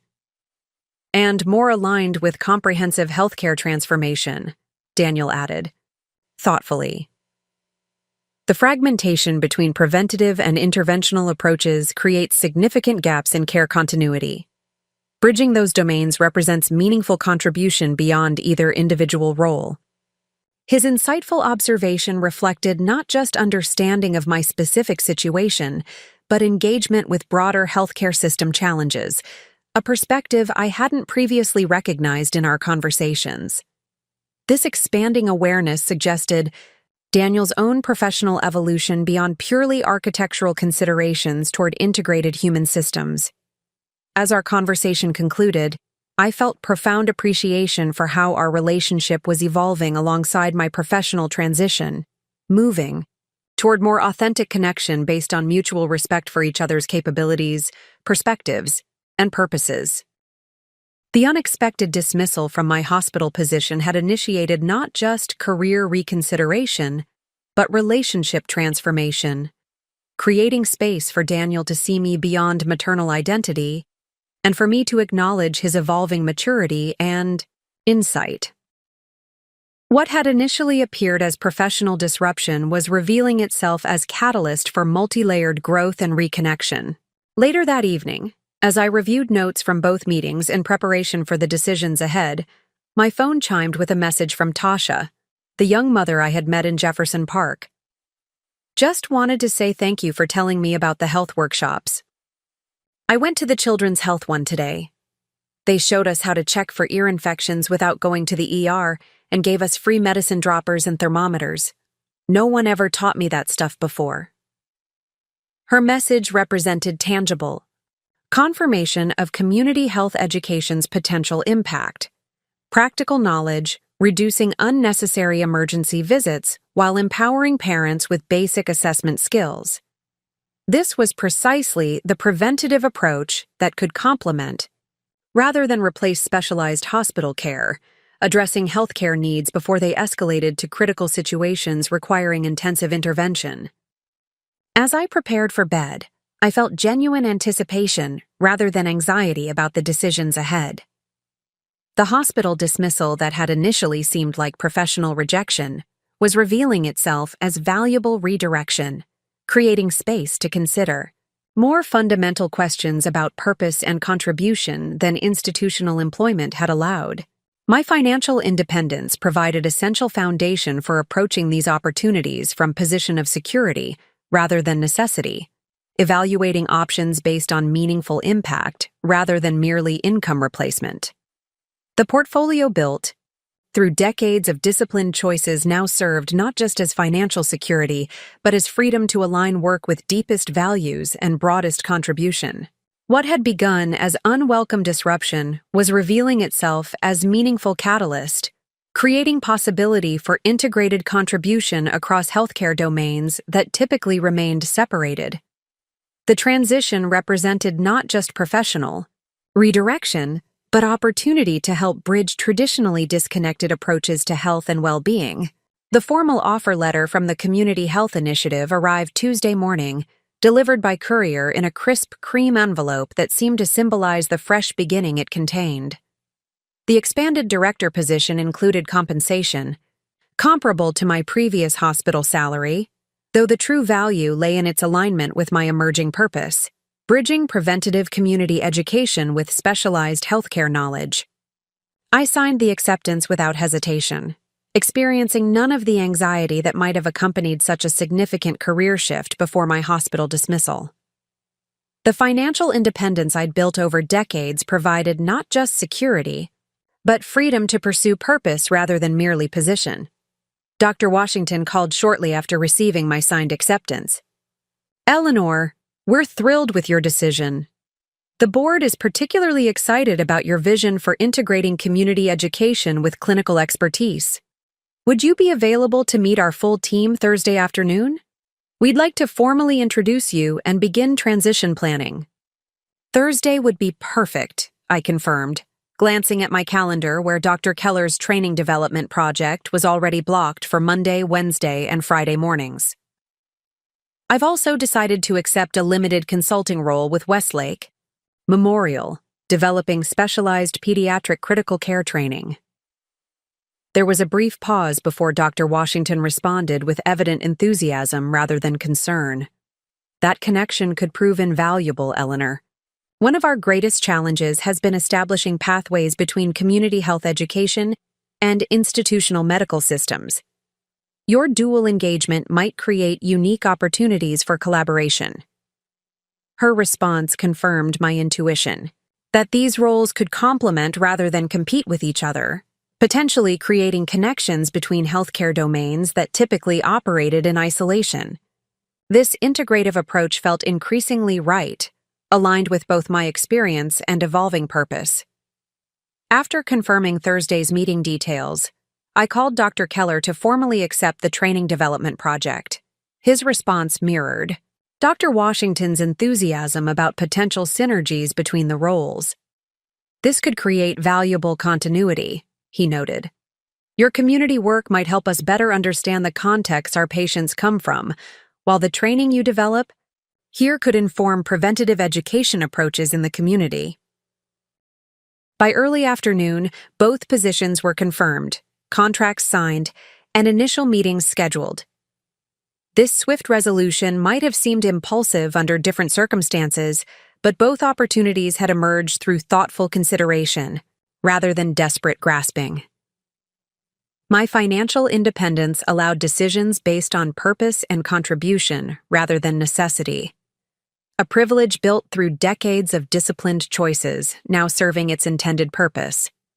I decided to walk to Jefferson Park, drawn to the boundary zone where different community segments intersected. The spring afternoon had brought people from surrounding neighborhoods to enjoy the sunshine, children playing, elderly residents chatting on benches, young professionals taking lunch breaks on the grass. I found an empty bench near the playground and settled with my notebook, jotting initial ideas for integrating my dual roles. The parallel tracks of preventative community education and specialized clinical training seemed increasingly connected in my mind. different points on a healthcare continuum that should flow seamlessly rather than operate in isolation. As I sketched preliminary concepts, a familiar voice interrupted my thoughts. "Ms. Eleanor, is that you?" I looked up to find Tasha approaching, pushing her stroller with both children. Her expression showed genuine pleasure at our unexpected meeting. "Tasha, how wonderful to see you," I greeted her warmly. "How are Jamal and Dion today?"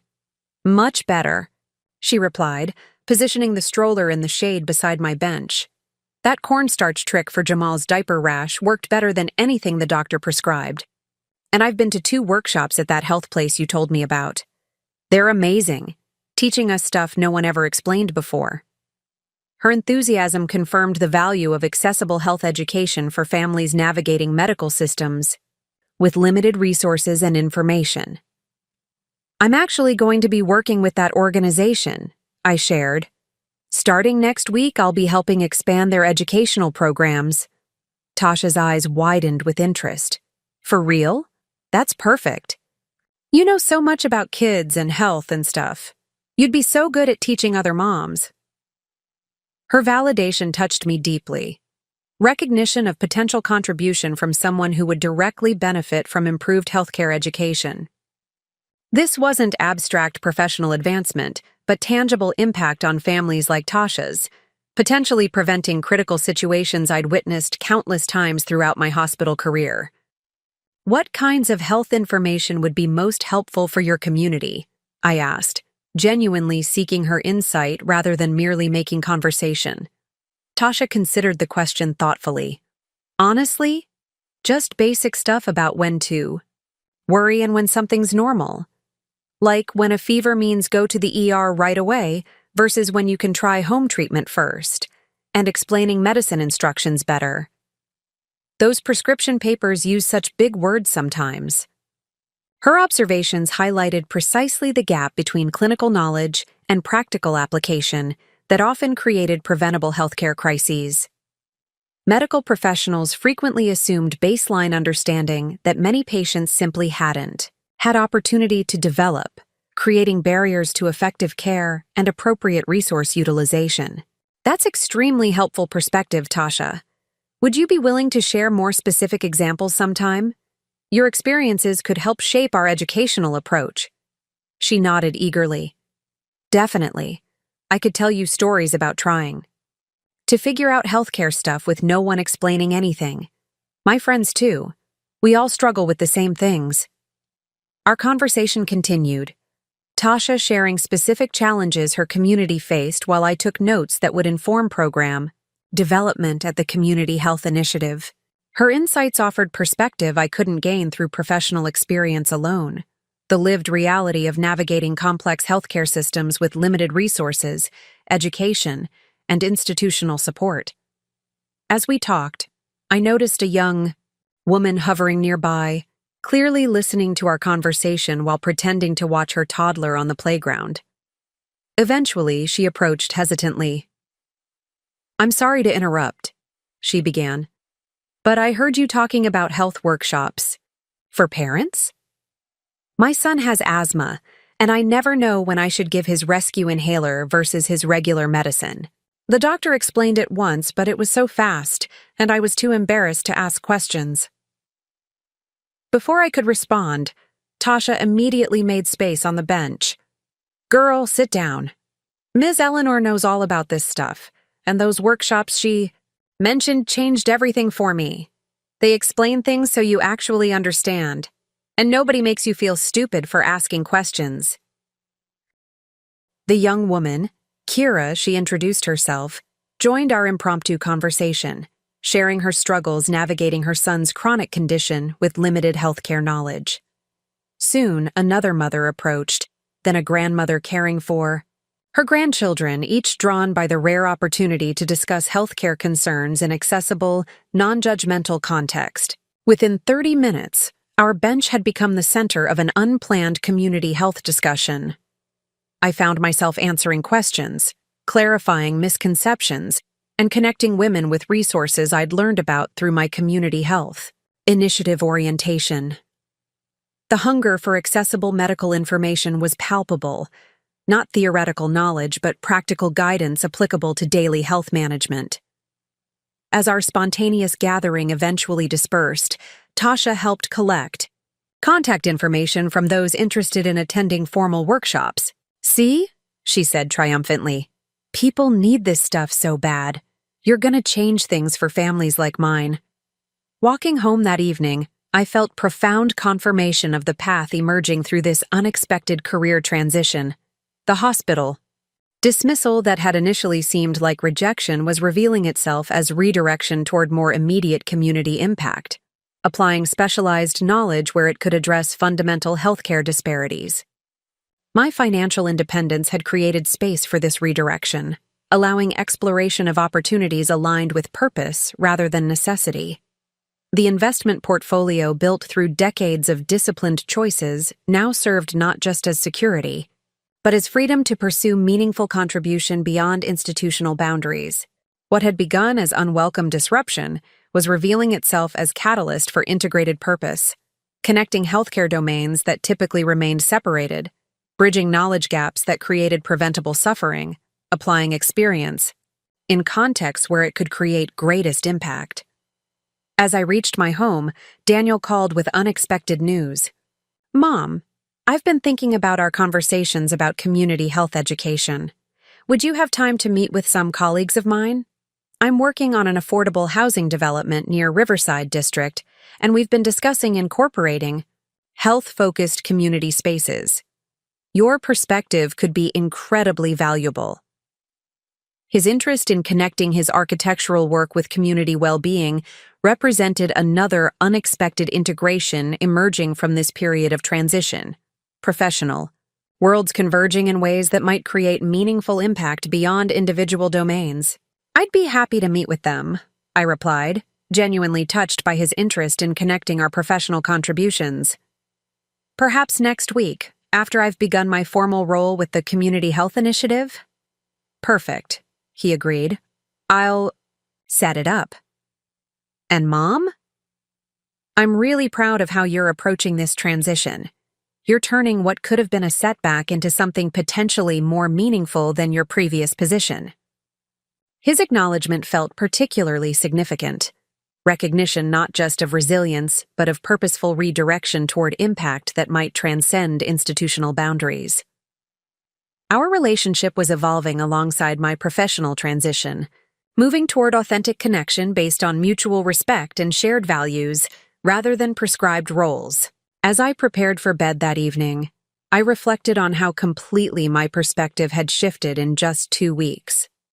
The hospital dismissal that had initially felt like a professional crisis was revealing itself as a catalyst for purposeful redirection, creating space to address healthcare needs through integration of preventative education and specialized knowledge rather than institutional limitations.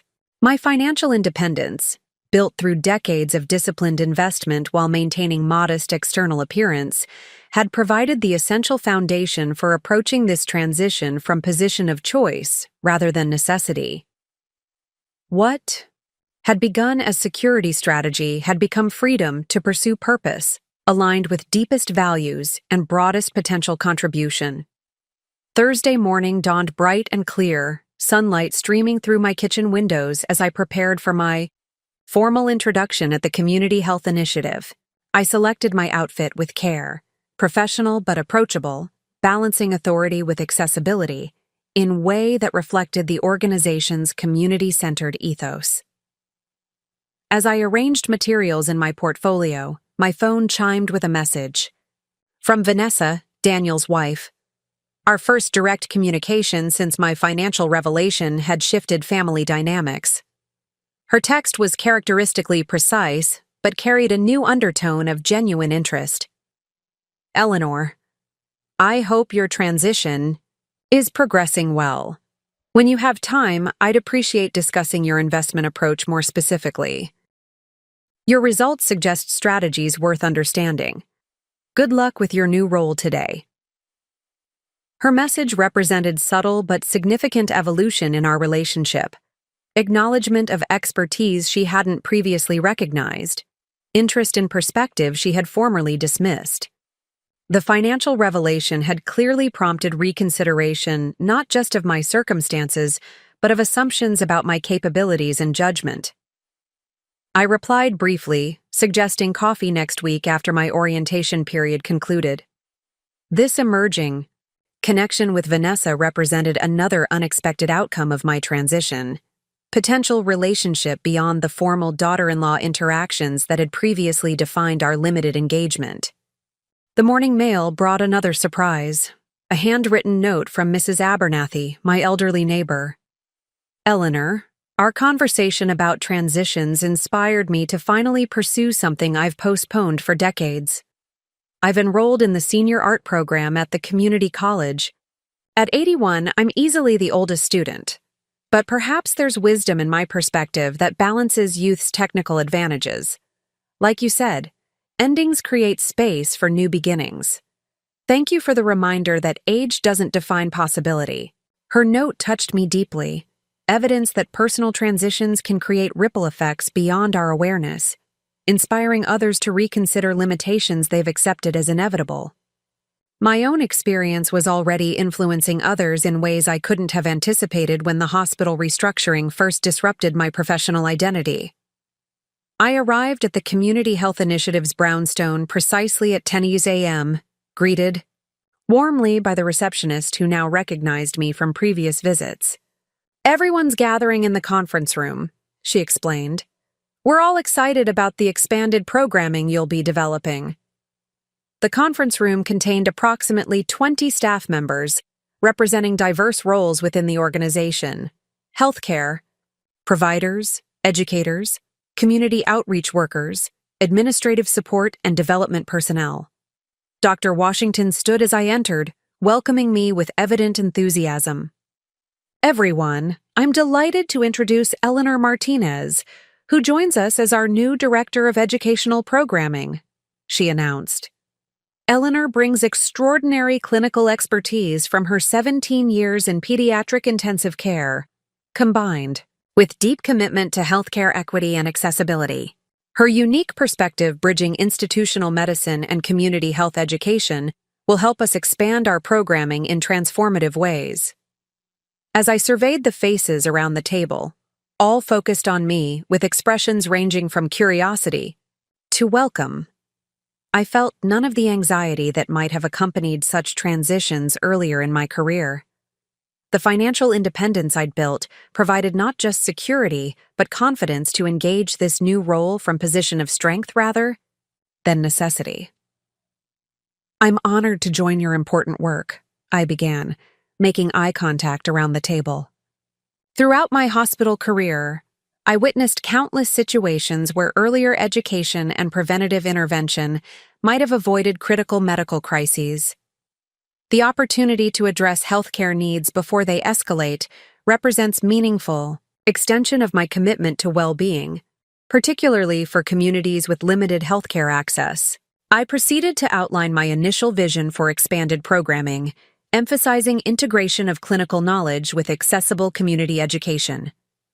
Our challenge is translating complex medical information into practical guidance that empowers, rather than overwhelms, building healthcare capacity within communities rather than maintaining dependency on institutional systems that often fail to address fundamental needs.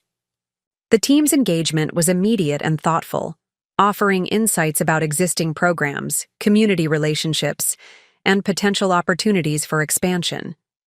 Their questions reflected genuine interest in my perspective while sharing valuable context about the communities we would serve together. Maria, a community outreach worker with deep roots in Eastwood Gardens, raised a particularly important question. These communities have experienced many well-intentioned programs that disappeared when funding shifted. How will you ensure our expanded educational offerings build sustainable capacity rather than temporary intervention? Her question addressed something fundamental: the distinction between programs that create lasting impact versus those that offer temporary service without addressing structural barriers. "Sustainability requires transfer of both knowledge and authority," I replied. Our approach must develop community healthcare leaders who can continue education and advocacy after specific programs conclude. This means designing initiatives with community leadership integrated from the beginning, not added as afterthought. My response seemed to resonate particularly strongly, prompting nods of approval and follow-up questions about practical implementation.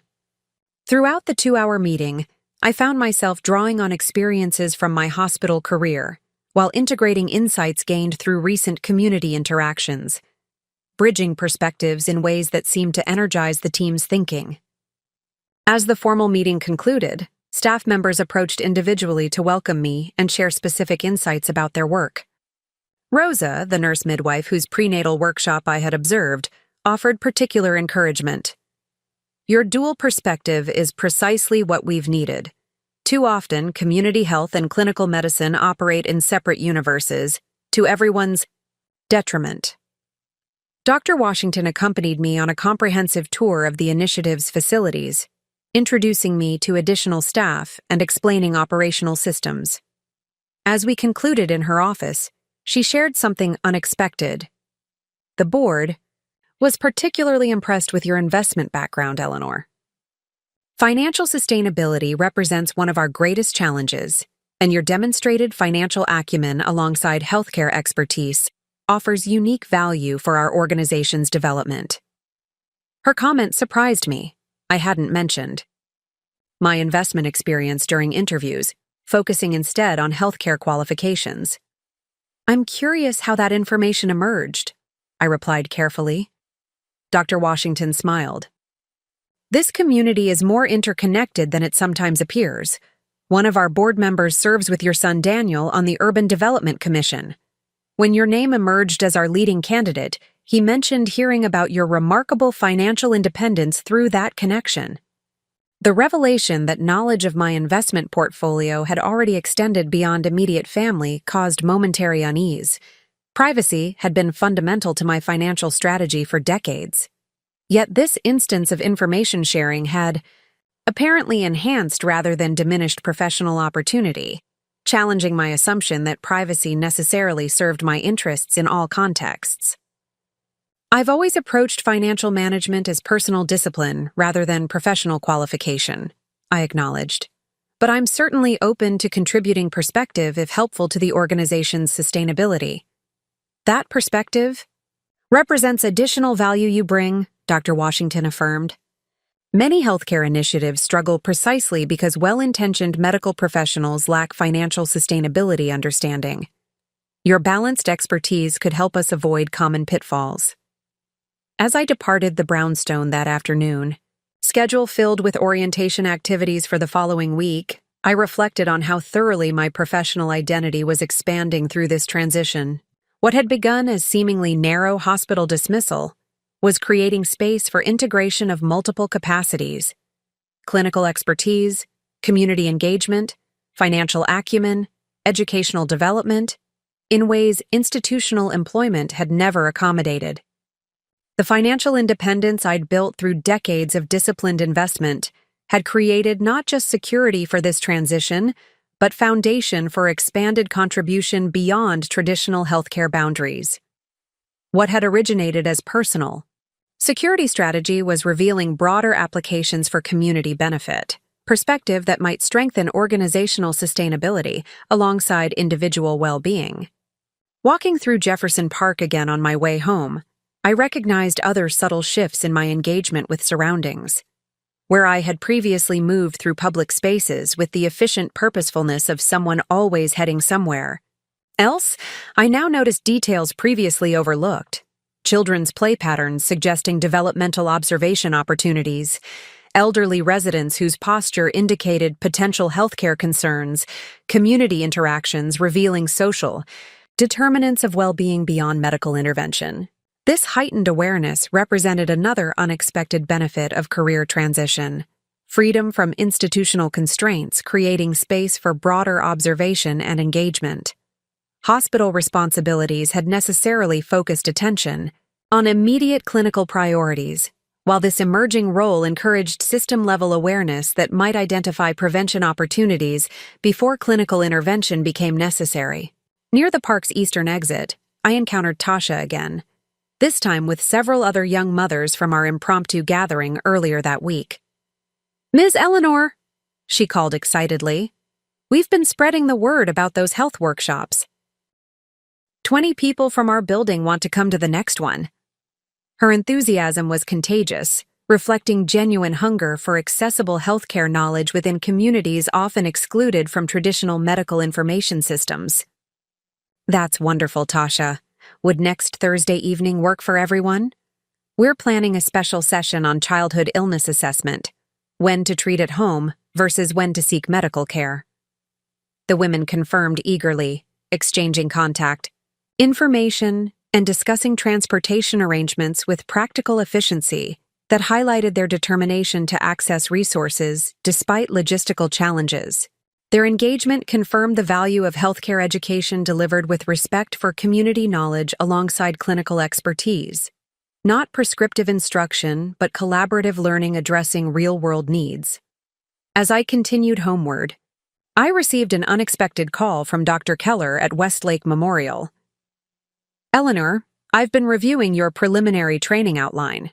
The approach integrating case-based learning with clinical reasoning development is precisely what our newer staff needs. The administration has approved an expanded budget based on your proposal quality. Would you be available to discuss implementation timeline tomorrow?" His enthusiastic response to my initial training concept represented further confirmation of the integrative approach emerging through this transition period, applying specialized knowledge in multiple contexts while connecting traditionally separated healthcare domains. The expanded project scope would allow development of comprehensive training resources, potentially benefiting pediatric care beyond Westlake Memorial itself. By the time I reached home, another piece of the emerging pattern had fallen into place. My evening calendar now included consultant meetings with Dr. Keller's team, orientation sessions at the Community Health Initiative, community workshops with families like Tasha's, and professional discussions with Daniel's architectural colleagues about health-focused community spaces. This integrated purpose had emerged not through careful planning, but through responsive engagement with opportunities created by apparent disruption. The hospital dismissal that had initially seemed like rejection had created essential space for reconsideration of how my experience and capabilities might serve broader purpose beyond institutional boundaries. That evening, Daniel called to confirm our dinner plans for Saturday. "Vanessa mentioned she texted you about investment strategies," he said, slight amusement in his voice. "She's been researching financial independence approaches all week. I think you've inspired significant reconsideration of our long-term planning." "We all influence each other in unexpected ways," I observed. "Your architectural interest in community well-being has similarly expanded my thinking about built environment's impact on health outcomes." Our conversation reflected the evolving nature of our relationship, mutual respect for professional expertise replacing the parent-child dynamic that had previously limited authentic connection. This shift represented perhaps the most meaningful outcome of my financial revelation, creating space for relationship based on genuine knowledge rather than assumed limitations. As Thursday evening concluded, I reviewed notes from the day's meetings while finalizing preparation for both hospital training development and community health programming. The parallel tracks no longer seemed separate responsibilities but integrated aspects of comprehensive healthcare approach, addressing needs across the continuum from prevention through critical intervention while connecting knowledge systems typically isolated from each other. My financial independence had created freedom to pursue this integrated purpose without institutional constraints or economic pressure. The portfolio built through decades of disciplined investment now serving, not just as personal security, but as foundation for contribution aligned with deepest values and broadest potential impact. What had begun as unwelcome disruption through hospital dismissal was revealing itself as catalyst for purposeful redirection, creating space for integration of experience, knowledge, and capability in service to healthcare needs that transcended traditional institutional boundaries. Friday morning began with systematic preparation for my dual professional roles, organizing materials for hospital training development alongside community health education programming. This parallel focus no longer felt like divided attention, but integrated purpose, addressing healthcare needs across the continuum from prevention through critical intervention. The morning mail brought an official letter from Westlake Memorial Hospital, confirming the expanded training development project with increased scope and compensation. The formal agreement outlined development of comprehensive pediatric critical care training modules, quarterly implementation sessions, and annual content updates. Structured engagement that would complement rather than compete with my primary role at the Community Health Initiative. As I reviewed the contract details, my phone chimed with a message from Sofia Rodriguez, the community outreach coordinator I'd met during my initial interview. Several community members have requested a basic workshop on childhood fever management before next week's formal session. Would you consider an informal gathering this weekend? The need seems particularly urgent with current respiratory infections circulating in Eastwood Gardens. Her request highlighted the immediate community needs that often went unaddressed, while institutional healthcare focused on scheduled interventions rather than responsive engagement. I'd be happy to organize something informal, I replied. Perhaps Sunday afternoon at the community center? We could focus on practical assessment and management while providing information about available resources. Sophia's appreciation was evident in her immediate response. That would be perfect.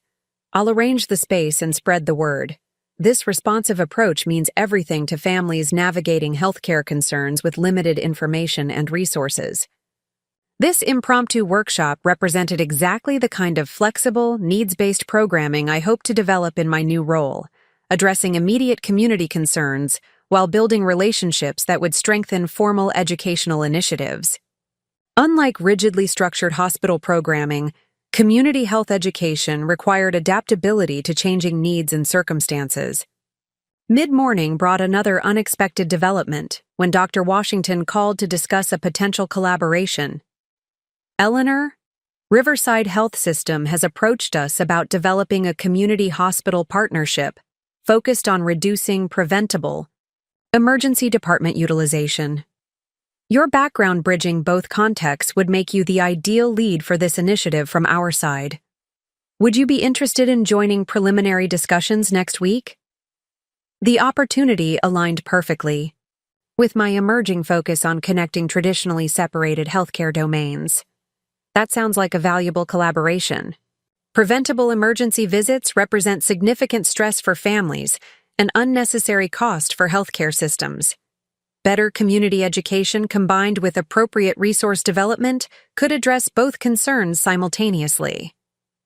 Exactly, Dr. Washington agreed. And your credibility with both hospital administrators and community members creates unique potential for meaningful partnership development. The meeting is scheduled for Wednesday morning with their community outreach team. This potential collaboration with Riverside Health System, one of the region's largest healthcare providers, represented significant expansion of impact potential beyond the Community Health Initiative's current programming. Developing systematic connections between community education and institutional healthcare could create sustainable pathways addressing preventable crises before they required emergency intervention. By early afternoon, my weekend calendar had filled with purpose-driven activities that would have seemed overwhelming just weeks earlier. Saturday morning would include coffee with Vanessa to discuss investment strategies, followed by dinner, with Daniel to explore architectural aspects of community health spaces. Sunday afternoon would bring the impromptu fever management workshop at Eastwood Gardens Community Center, followed by evening preparation for Monday's hospital training development session. This full schedule represented not exhausting obligation, but integrated purpose, different aspects of contribution flowing from consistent values rather than competing demands. The financial independence I'd built had created space for engagement based on meaningful impact rather than economic necessity, freedom to pursue purpose aligned with capabilities and values. Around 3 o'clock, my doorbell rang unexpectedly. Opening the door revealed Mrs. Abernathy holding a canvas wrapped in simple brown paper. "I wanted to share something with you," she explained, slightly self-conscious. "My first attempt in the art class I mentioned. The instructor suggested we begin with something that represents transformation." She unwrapped the canvas to reveal a painting of a tree in seasonal transition, one side displaying autumn colors while the other showed spring blossoms emerging. Though technically imperfect, the image conveyed powerful emotional truth about simultaneous endings and beginnings, loss and renewal, continuity amid change. "It's beautiful, Mrs. Abernathy," I said sincerely. "You've captured something essential about life's transitions, how endings and beginnings coexist in the same moment, depending on perspective." "That's exactly what I was attempting to express," she replied, pleased with my understanding. "Your recent experience inspired the concept, how what appeared as professional ending created space for new purpose to emerge. I've titled it, Continuous Becoming, acknowledging that we never truly arrive at finished state, but remain always in process of transformation." Her artistic exploration of transition's nature reflected philosophical depth I hadn't previously recognized in our neighborly interactions. "Would you consider sharing this perspective at a community workshop sometime?" I asked, genuine interest in my voice. "Many people struggling with unexpected life changes might find your wisdom particularly helpful." Mrs. Abernathy appeared, surprised, but intrigued by the suggestion. "I've never considered myself someone with wisdom to share, but perhaps my 8 decades have provided perspective worth offering to others navigating their own transitions." Our conversation continued, exploring potential community engagement that would value elder wisdom alongside other forms of knowledge, creating intergenerational connections often missing in specialized programs targeting specific demographic groups. This emerging possibility represented another unexpected outcome of my own transition, recognizing valuable community resources previously overlooked while focused on institutional healthcare priorities. Up next, you've got 2 more standout stories right on your screen. If this one hit the mark, you won't want to pass these up. Just click and check them out. And don't forget to subscribe and turn on the notification bell so you don't miss any upload from us.